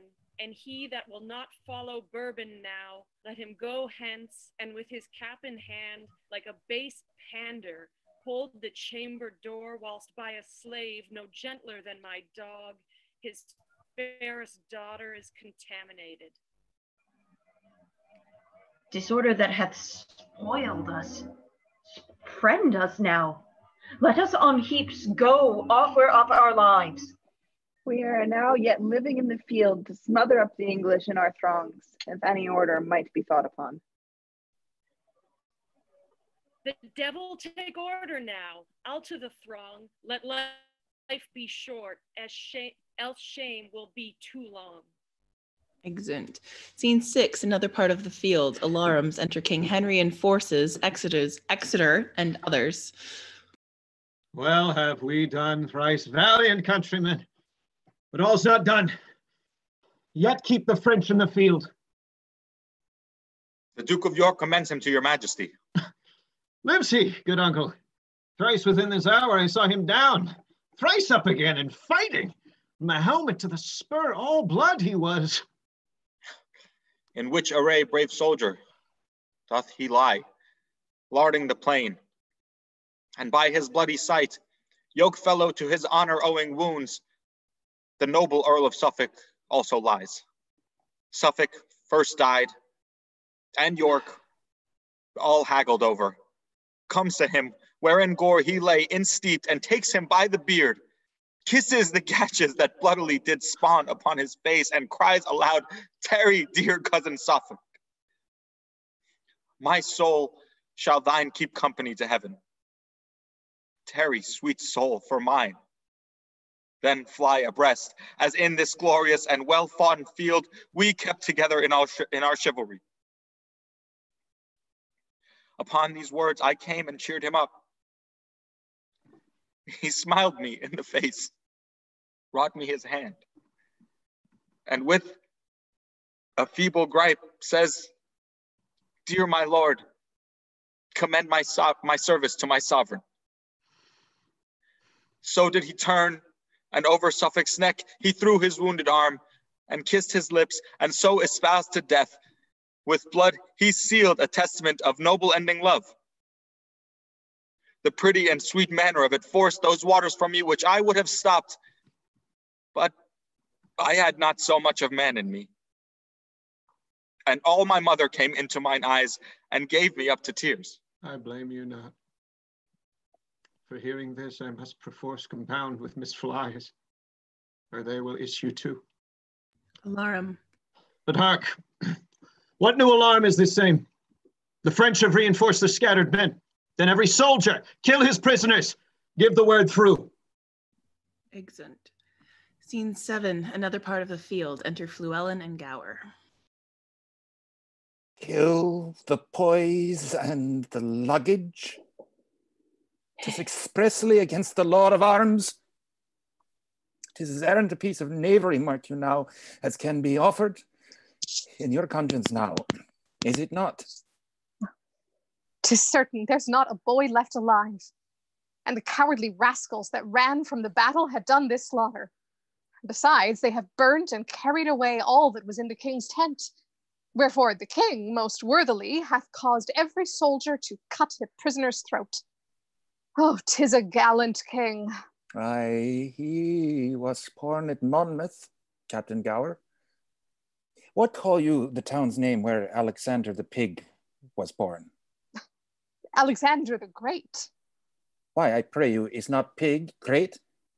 The Pig, or the Great, or the Mighty, or the Huge, or the Magnanimous, or the all one reckoning, save the phrase has a little variations. I think Alexander the Great was born in Macedon. His father was called Philip of Macedon, as I take it. I think it is in Macedon where Alexander is born. I tell you, Captain, if you look in the maps of the world, I warrant you shall find in the comparisons between Macedon and Monmouth that the situations, look you, is both alike. There is a river in Macedon, and there is also, moreover, a river at Monmouth.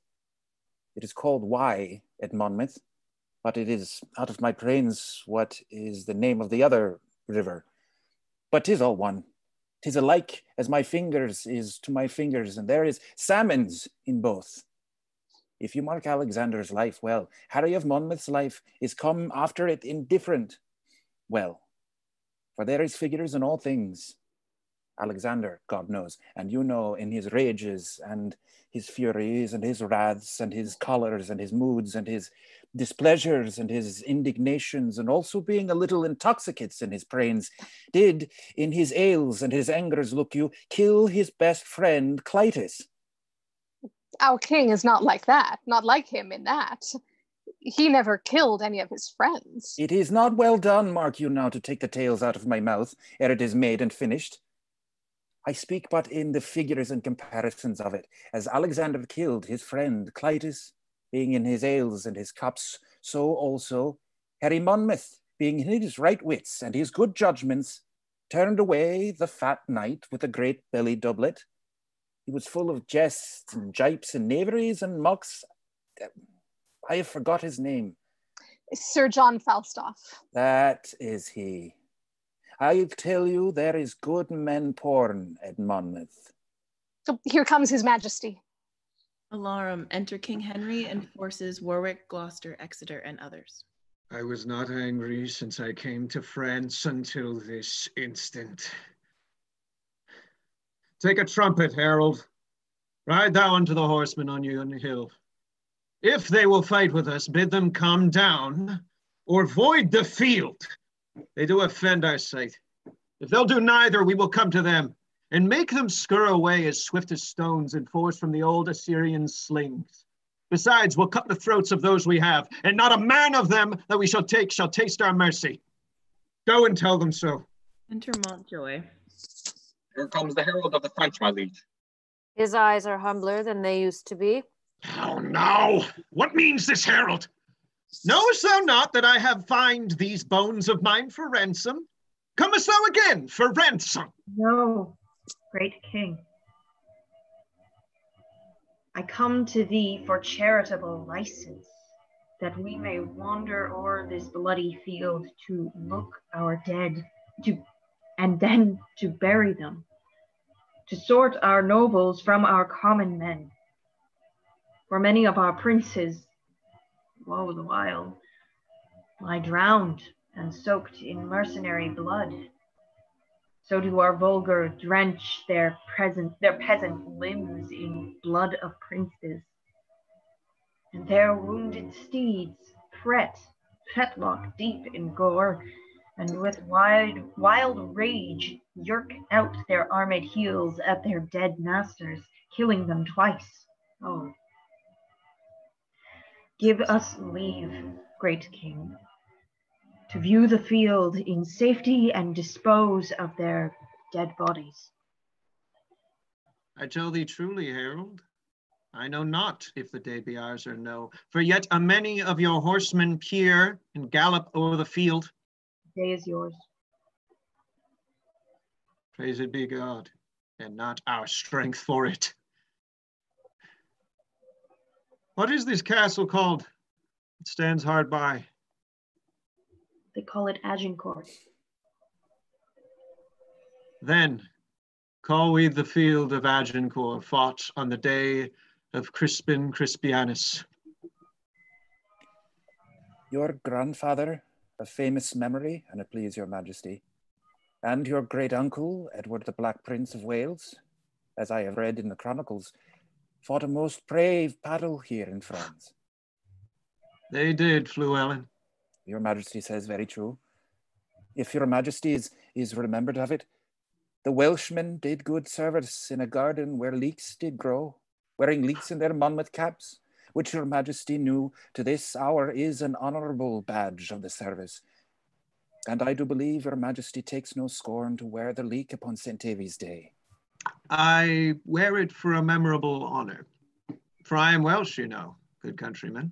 All the water in Wye cannot wash your majesty's Welsh blood out of your body. I can tell you that.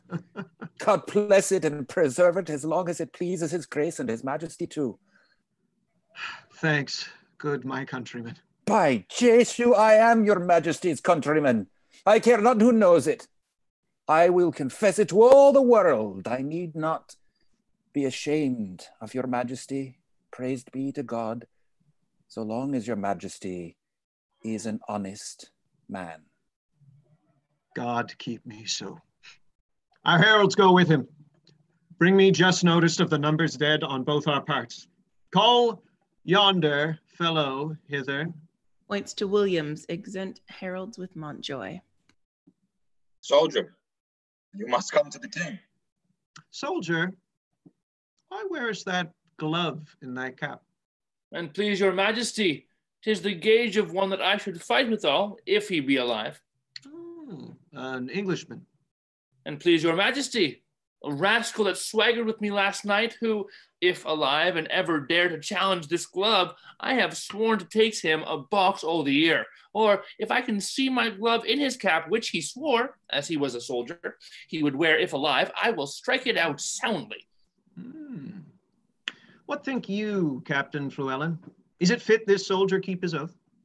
He is a craven and a villain else, and it please your majesty and my conscience. It may be his enemy and a gentleman of great sorts, quite from the answer of his degree. Though he be a gentleman as the devil is, as Lucifer and Beelzebub himself, it is necessary, look you, your grace, that he keep his vow and his oath. If he be perjured, see you now, his reputation is as errant a villain and a jack-sauce as ever his black shoe trod upon God's ground and his earth in my conscience, la? Then keep thy vow, Sirrah. When thou meetest the fellow? So I will, my liege, as I live. Whose service thou under? Under Captain Gower, my liege. Well, Gower is a good captain, and he has a good knowledge and literature in the wars. Call him hither to me, soldier. I will, my liege. Exit. Here, Fluellen, wear thou this favor for me, and stick it in thy cap. When Alençon and myself were down together, I plucked this glove from his helm. If any man challenge this, he is a friend to Alençon, and an enemy to our person. If thou encounter any such, apprehend him, and thou dost love me. Your grace does me two great honors, as can be desired in the hearts of his subjects. I would fain see the man that has but two legs that shall find himself aggrieved at this glove. That is all. But I would fain see it once, and please God of his grace that I might see. Knowest thou Gower? Oh, he is my dear friend, and please you. I'll pray thee go seek him, and bring him to my tent. I will fetch him. Exit. My Lord of Warwick, and my brother Gloucester, follow Fluellen closely at the heels. The glove which I have given him for a favor may haply purchase him a box for the ear. It is the soldier's. I by bargain should wear it myself. Follow, good cousin Warwick. If that the soldier strike him, as I judge, by this blunt bearing, he will keep his word. Some sudden mischief may arise of it, for I do know Fluellen valiant and touched with the collar, hot as gunpowder, and quickly will return any injury. Follow and see there be no harm between them. Go you with me, Uncle Exeter. Exit. Scene 8, before King Henry's pavilion. Enter Gower and Williams. I warrant it is tonight, you captain. Enter Fluellen. God's will and his pleasure, captain, I beseech you now, come apace to the king. There is more good toward you, peradventure, than in your knowledge to dream of. Sir, know you this glove? Know the glove? I know the glove is glove. I know this, and thus I challenge it. Sblood, an errant traitor, and any is in the universal world, or in France, or in England. How now, sir, you villain? Do you think I'll be forsworn? Stand away, Captain Gower. I will give treason his payment to the plows, I warrant you. I am no traitor. That's a lie in thy throat. I charge you in his majesty's name. Apprehend him. He's a friend of the Duke Alençon's. Enter Warwick and Gloucester.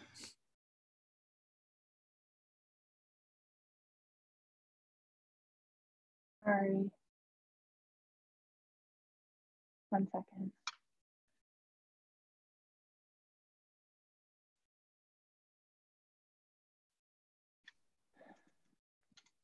How now?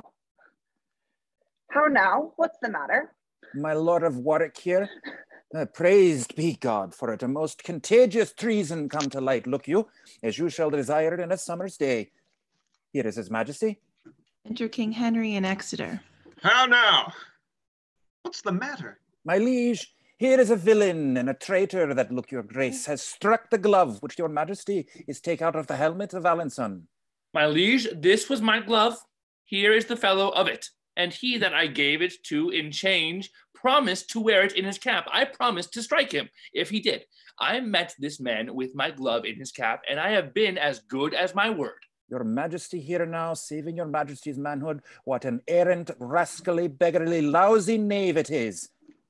I hope your majesty has bear me testimony and witness, and will avouchment that this is the glove of Alençon that your majesty is give me. In your conscience now? Give me thy glove, soldier. Look, here's the fellow of it. 'Twas indeed I thou promised to strike, and thou hast given me most bitter terms. And please your majesty, let his neck answer for it, if there is any martial law in the world. How can thou make this satisfaction? All offences, my lord, come from the heart. Never came any from mine that might offend your majesty. It was ourself thou didst abuse. Your majesty came not like yourself. You appeared to me but as a common man. Witness tonight your garments, your lowliness, and what your highness suffered under that shape. I beseech you, take it for your own fault and not mine. For had you been as I took you for, I made no offense. Therefore, I beseech your highness, pardon me.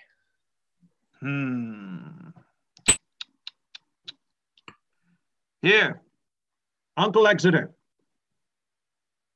Fill this glove with crowns and give it to this fellow. Keep it, fellow, and wear it for an honor in thy cap till I do challenge it. Give him the crowns, and captain, you must needs be friends with him. By this day and this light, this fellow has metal enough in his belly. Hold, there is 12 pence for you, and I pray you to serve God, and keep you out of prawls and prabbles and quarrels and dissensions, and I warrant you, it is the better for you. I will none of your money. It is with a good will. I can tell you it will serve you to mend your shoes.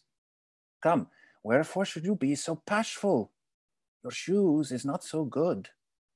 'Tis a good shilling, I warrant you, or I will change it. Enter an English herald. Now, herald, are the dead numbered? Here is the number of the slaughtered French. What prisoners of good sword are taken, uncle? Charles, Duke of Orleans, nephew to the king. John, Duke of Bourbon, and Lord Beaucacult, of other lords and barons, knights and squires, full 1,500, besides common men. This note doth tell me of 10,000 French that in the field lie slain. Of princes in this number and nobles bearing banners, there lie dead 126 added to these. Of knights, esquires, and gallant gentlemen, 8,400, of which 500 were but yesterday dubbed knights. So that in these 10,000 they have lost. There are but 1,600 mercenaries. The rest are princes, barons, lords, knights, and squires, and gentlemen of blood and quality. The name of those nobles that lie dead: Charles de la Breth, High Constable of France; Jacques de Chatillon, Admiral of France; the Master of the Crossbows, Lord Ramberez, Great Master of France; the brave Sir Guichard Dauphin; John Duke of Alençon; Anthony Duke of Brabant; the brother of the Duke of Burgundy; and Edward Duke of Bar, of lusty earls, Grandpré and Roussy; Fauconberg and Foix, Beaumont and Marle, Vaudemont and Lestrade. Here was a royal fellowship of death. Where is the number of our English dead? Harold shows him another paper. Edward, the Duke of York, the Earl of Suffolk, Sir Richard Ketley, Davy Gann, Esquire. None else of name, and of all other men but 5 and 20. Oh, God! Thy arm was here, and not to us, but by thy arm alone ascribe we all. When without stratagem, but in plain shock and even play of battle was ever known so great and little loss on one part and on the other. Oh, take it, God, for it is none but thine. It is wonderful. Come, go we in procession to the village, and be it death proclaimed through our host, to boast of this or take the praise from God, which is his only. Is it not lawful, and please your majesty, to tell how many is killed? Yes, Captain, but with this acknowledgement that God fought for us. Yes, my conscience, he did us great good. Do we all holy rites. Let there be sung non nobis and Te Deum. The dead with charity enclosed in clay, and then to Calais, and to England then, where ne'er from France arrived more happy men. Exeunt. Act 5, prologue, enter chorus.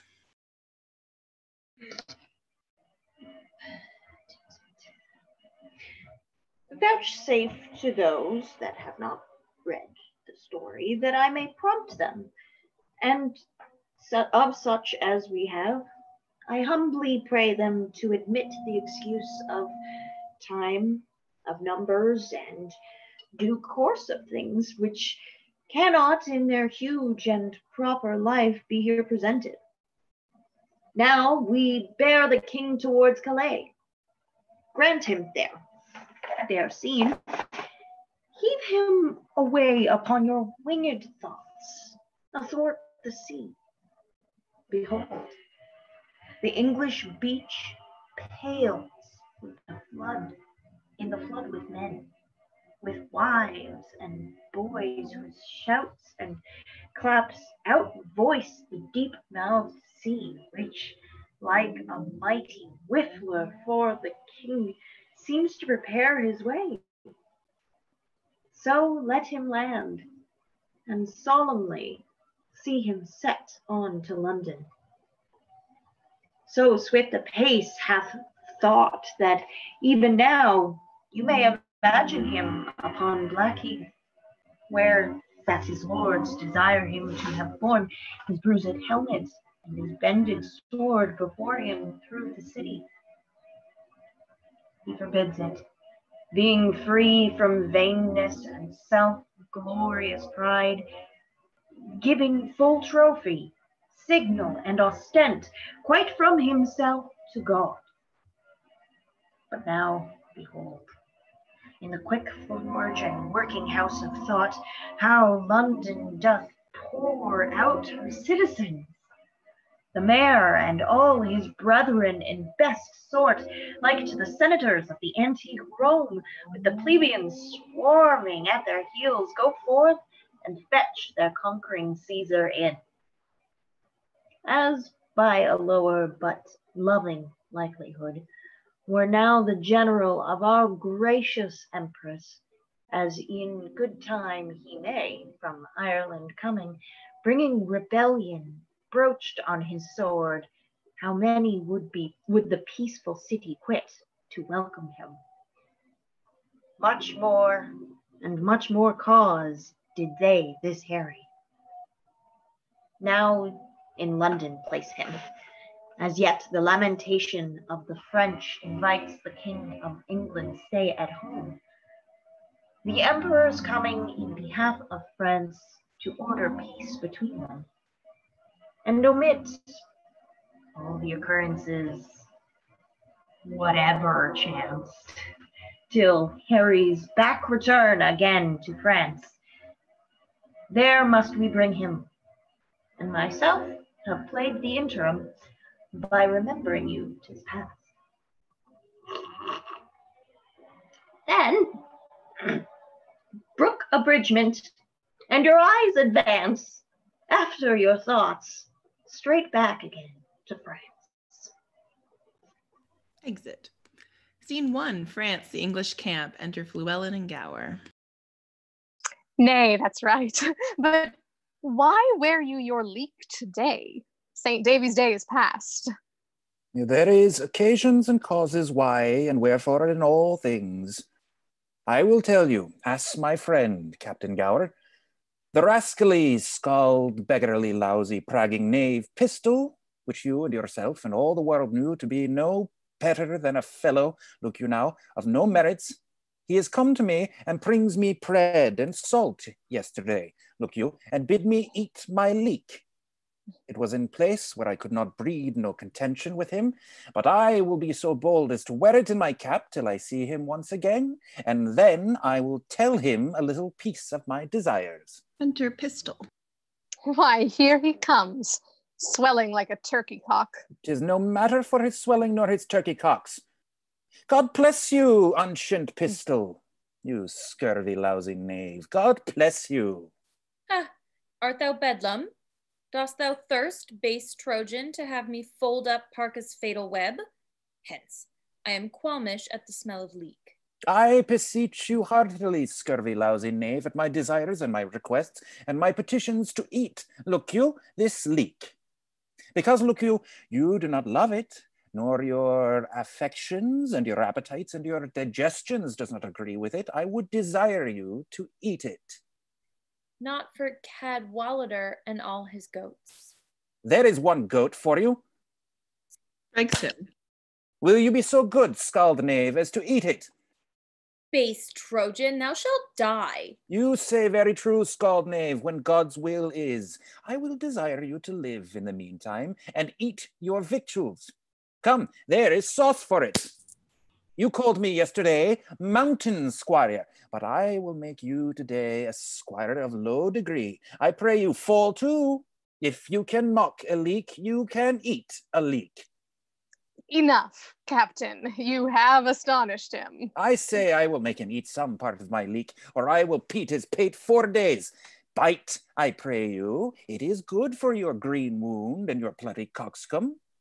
Must I bite? Yes, certainly, and out of doubt, and out of question too, and ambiguities.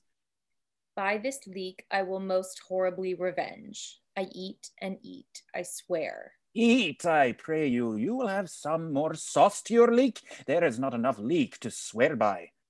Quiet thy cudgel. Thou dost see I eat. Much good to you, scald knave, heartily. Nay, pray, thou throw none of it away. The skin is good for your broken coxcomb. When you take occasions to see leeks hereafter, I pray you mock at him. That is all. Good.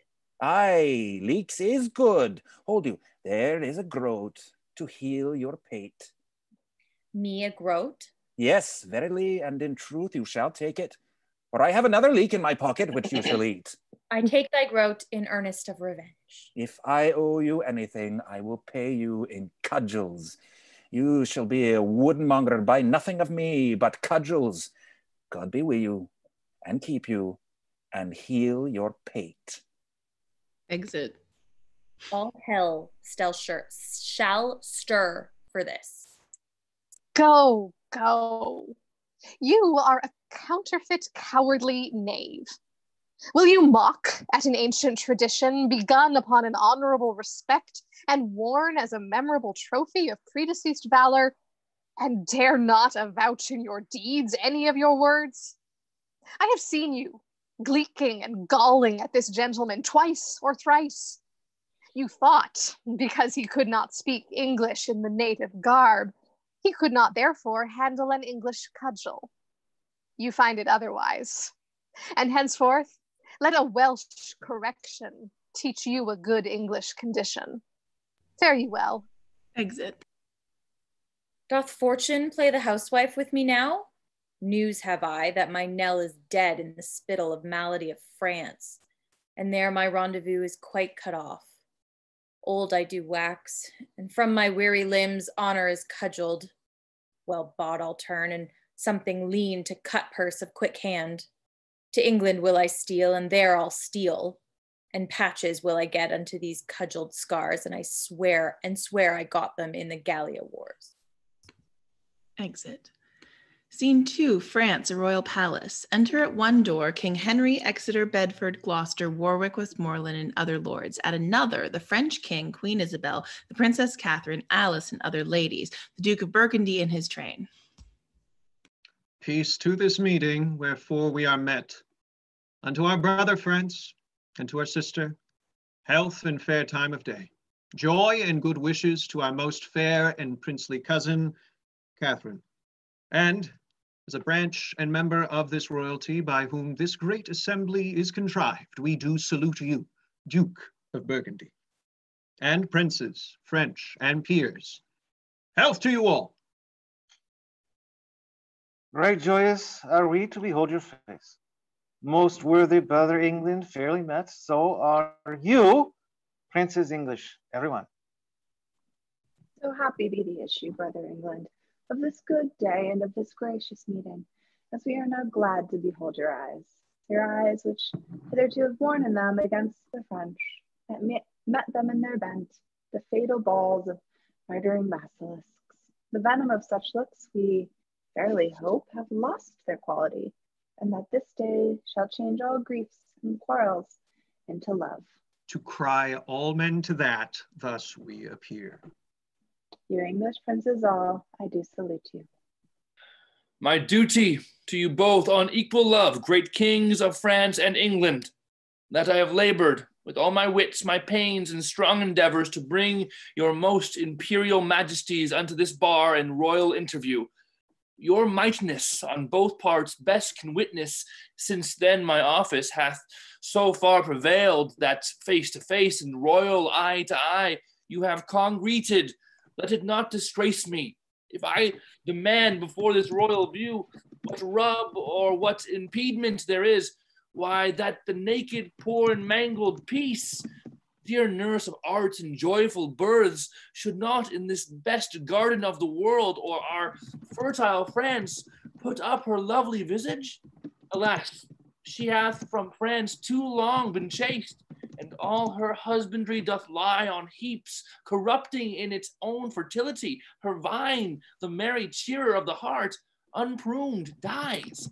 Her hedges even pleached, like prisoners widely overgrown with hair, put forth disordered twigs. Her fallow leaves that the darnel, hemlock, and rank fermentory doth root upon, while the coulter rusts that should derancinate such savagery, that the even mead that erst brought sweetly forth the freckled cowslip, burnet, and green clover, wanting the scythe, all uncorrected rank, conceives by idleness, and nothing teems but hateful docks, rough thistles, kexies, burrs, losing both beauty and utility.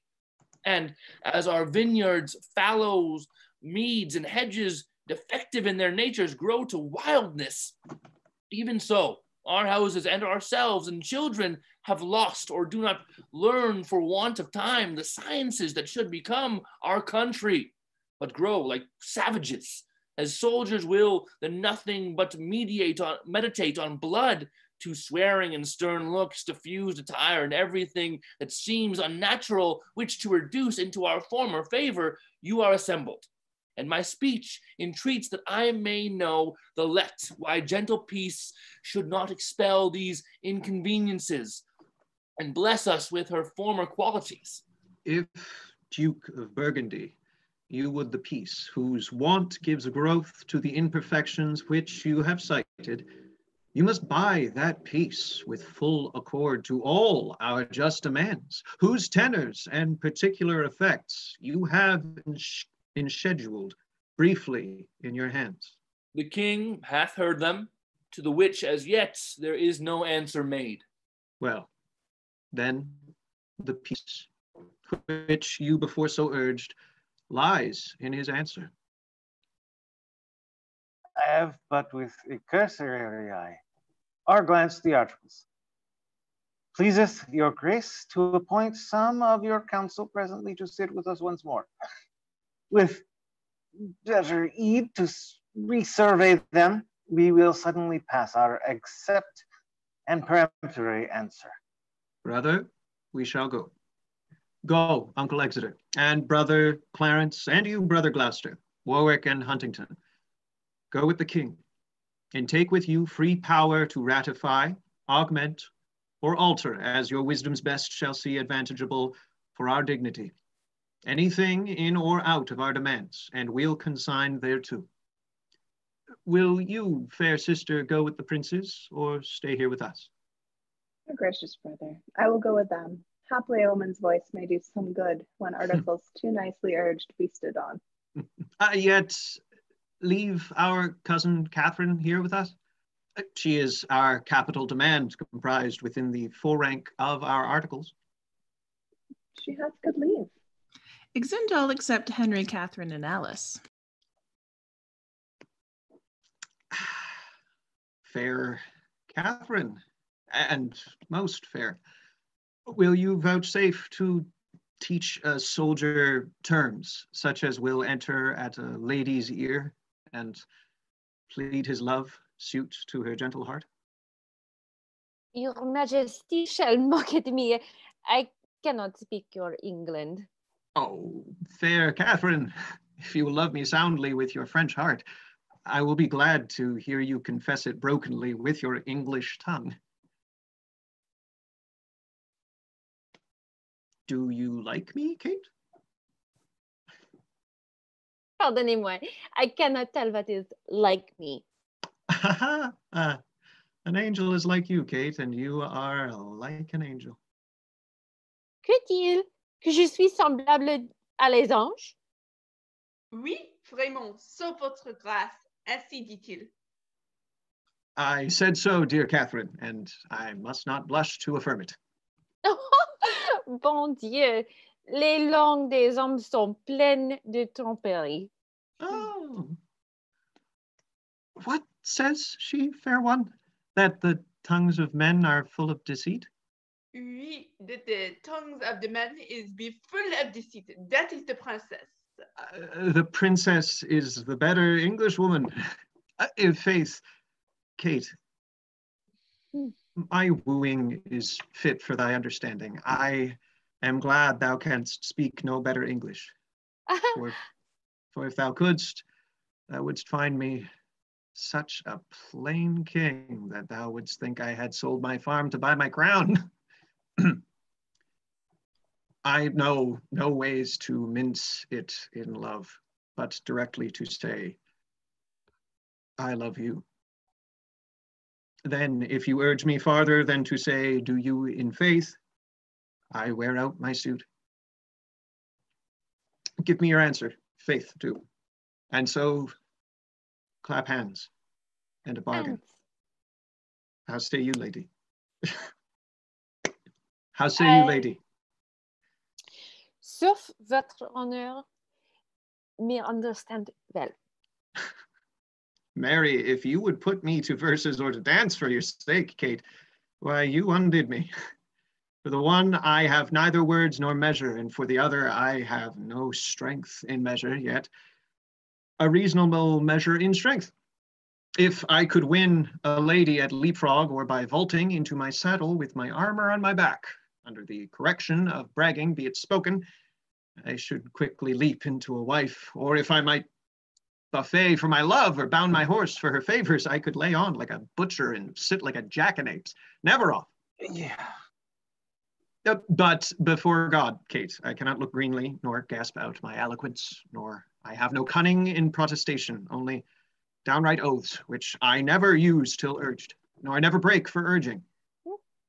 If thou canst love a fellow of this temper, Kate, whose face is not worth sun burning, that never looks in his glass for love, or anything he sees there, let thine eye be thy cook.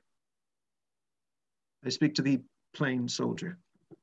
If thou canst love me for this, take me. If not, to say to thee that I shall die is true. But for thy love, by the Lord, no.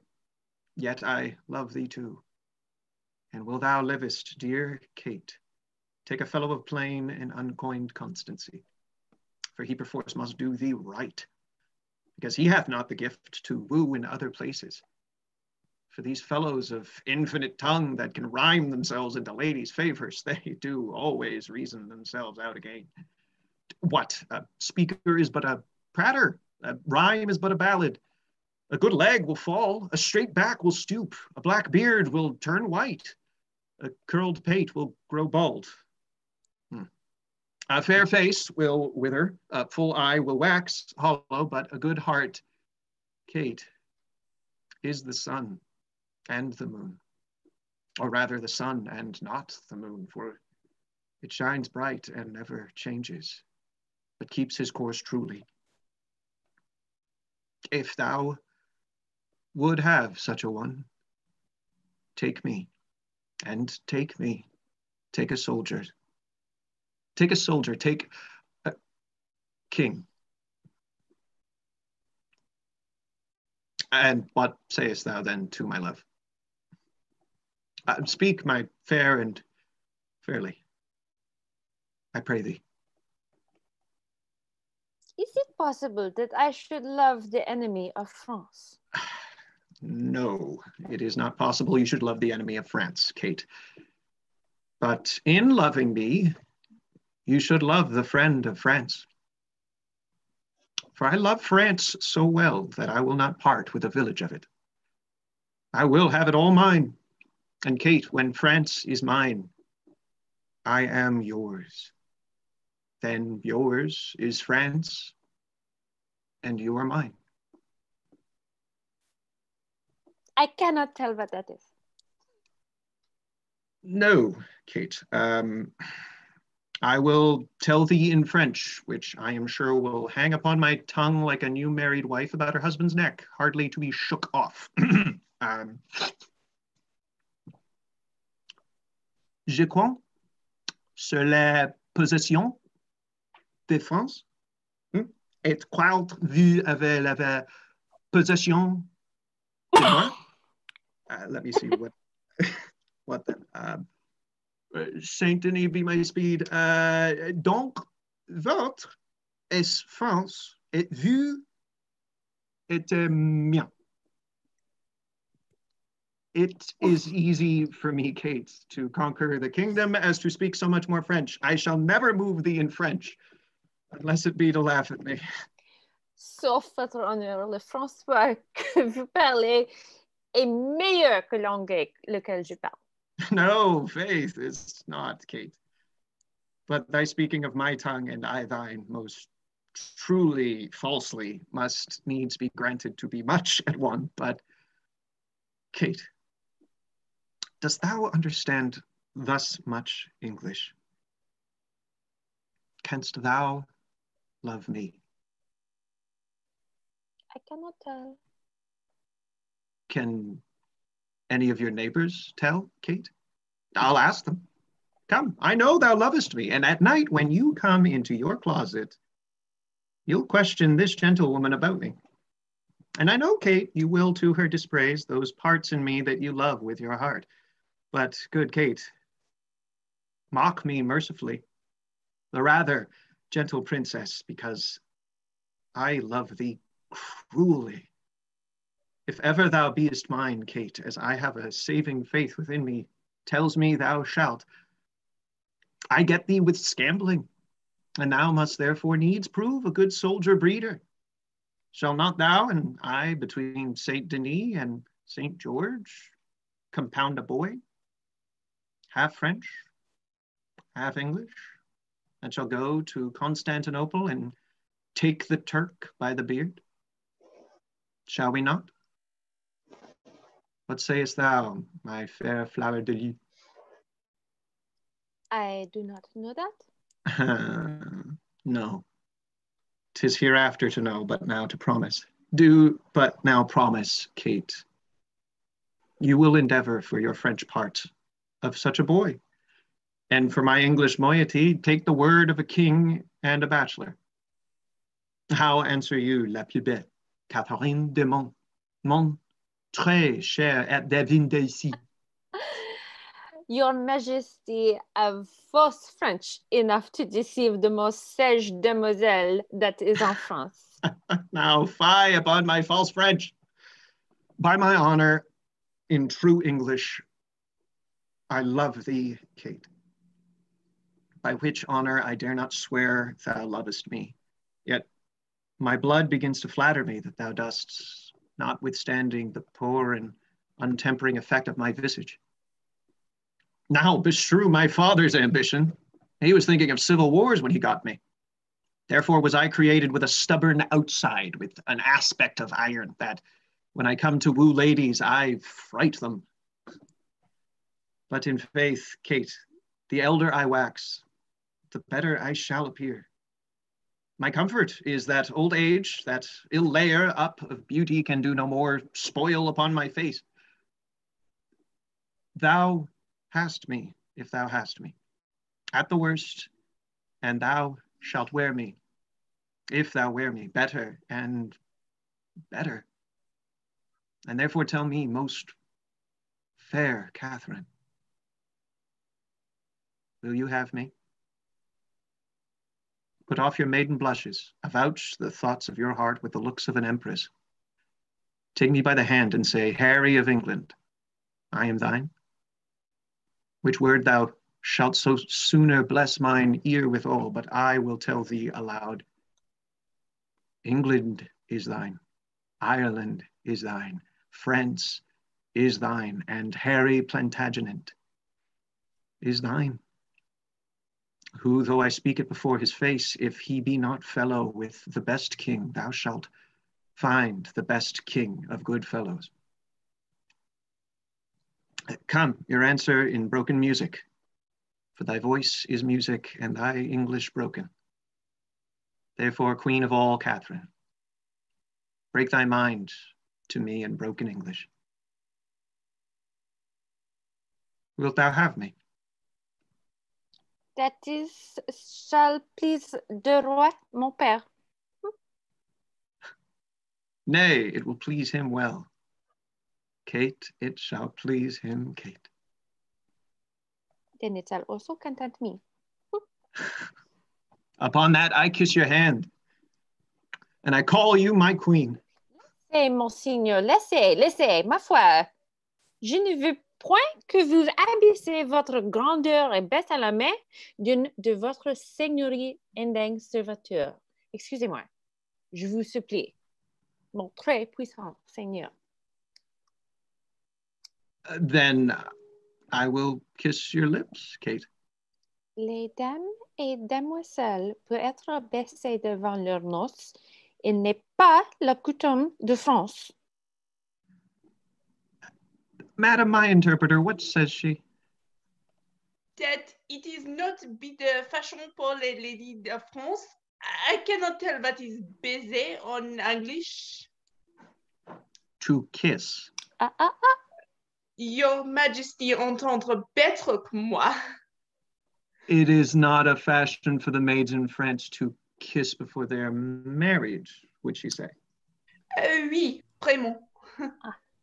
Oh, Kate. Nice customs curtsy to great kings. Dear Kate, you and I cannot be confined within the weak list of country's fashion. We are the makers of manners, Kate. And the liberty that follows our places stops the mouth of all fine faults, as I will do yours, for upholding the nice fashion of your country, and denying me a kiss, therefore, patiently and yielding. Kissing her. You have witchcraft in your lips, Kate. There is more eloquence in a sugar touch of them than in the tongues of the French council. And they should sooner persuade Harry of England than a general petition of monarchs. Ah, here comes your father. Re-enter the French king and his queen, Burgundy and other lords. God save your majesty. My royal cousin, teach you our princess English. I would have her learn, my fair cousin, how perfectly I love her. And that is good English. Is she not apt? Our tongue is rough, cuz, and my condition is not smooth. So that, having Neither the voice nor the heart of flattery about me, I cannot so conjure up the spirit of love in her, that he will appear in his true likeness. Pardon the frankness of my mirth, if I answer you for that. If you would conjure in her, you must make a circle. If conjure up love in her, in his true likeness, he must appear naked and blind. Can you blame her then, being a maid, yet rosed over with the virgin crimson of modesty, if she deny the appearance of a naked blind boy in her naked seeing self? It were, my lord, a hard condition for a maid to consign to. Yet they do wink and yield as love is blind and enforces. They are then excused, my lord, when they see not what they do. Then, good my lord, teach your cousin to consent winking. I will wink on her to consent, my lord, if you will teach her to know my meaning. For maids, well summered and warm kept, are like flies at Bartholomew tide, blind though they have their eyes, and then they will endure handling, which before they would not abide looking on. This moral ties me over to time and hot summer. And so I shall catch the fly, your cousin, in the latter end, and she must be blind too. As love is, my lord, before it loves. It is so. And you may, some of you, thank love for my blindness, who cannot see many a fair French city for one fair French maid that stands in my way. Yes, my lord, you see them prospectively. The city's turned into a maid. From her they are all girdled with maiden walls that war hath never entered. Shall Kate be my wife? So please you. I am content. So the maiden cities you talk of may wait on her. So the maid that stood in the way for my wish shall show me the way to my will. We have consented to all terms of reason. Is it so, my lords of England? The king hath granted every article, his daughter first, and then in sequel all, according to their firm proposed natures. Only he hath not yet subscribed this, where your majesty demands that the king of France, having any occasion to write for matter of grant, shall name your highness in this form, and with this addition in French. Notre très cher fils Henri, roi d'Angleterre, héritier de France, and thus in Latin, Preclarissimus Filius Noster Henricus Rex Angliae et Harris Franciae. No, this I have not, brother, so denied. But your request shall make me let it pass. I pray you then, in love and dear alliance, let that one article rank with the rest. And thereupon, give me your daughter. Take her, fair son, and from her blood raise up issue to me, that the contending kingdoms of France and England, whose very shores look pale with envy of each other's happiness, may cease their hatred, and this dear conjunction plant neighborhood and Christian-like accord in their sweet bosoms, that never war advance his bleeding sword twixt England and fair France. Amen. Amen. Amen. Amen. Now, welcome, Kate, and bear me witness all, that here I kiss her as my sovereign queen. Flourish. God, the best maker of all marriages, combine your hearts in one, your realms in one, as man and wife, being two, are one in love. So be there twixt your kingdoms such a spousal that never may ill office or fell jealousy, which troubles oft the bed of blessed marriage, thrust in between the paction of these kingdoms, to make divorce of their incorporate league, that English may as French Englishmen receive each other. God speak this, amen. Amen. Amen. Amen. Prepare we for our marriage, on which day my lord of Burgundy will take your oath, and all the peers for surety of our leagues. Then shall I swear to Kate, and you to me, and may our oaths well kept and prosperous be. Senate, exeunt. Epilogue, enter chorus.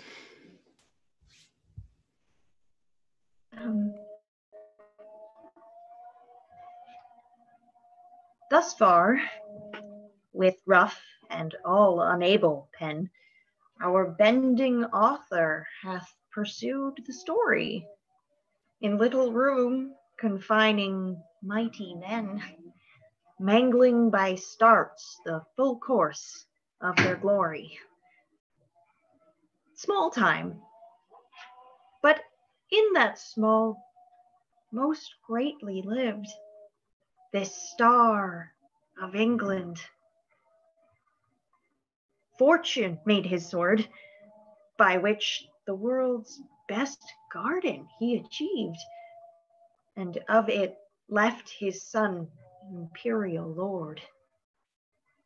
Henry VI, in infant bands, crowned king of France and England, did this king succeed, whose state so many had the managing, that they lost France and made his England bleed, which oft our stage hath shown, and for their sake, in your fair minds, let this acceptance take.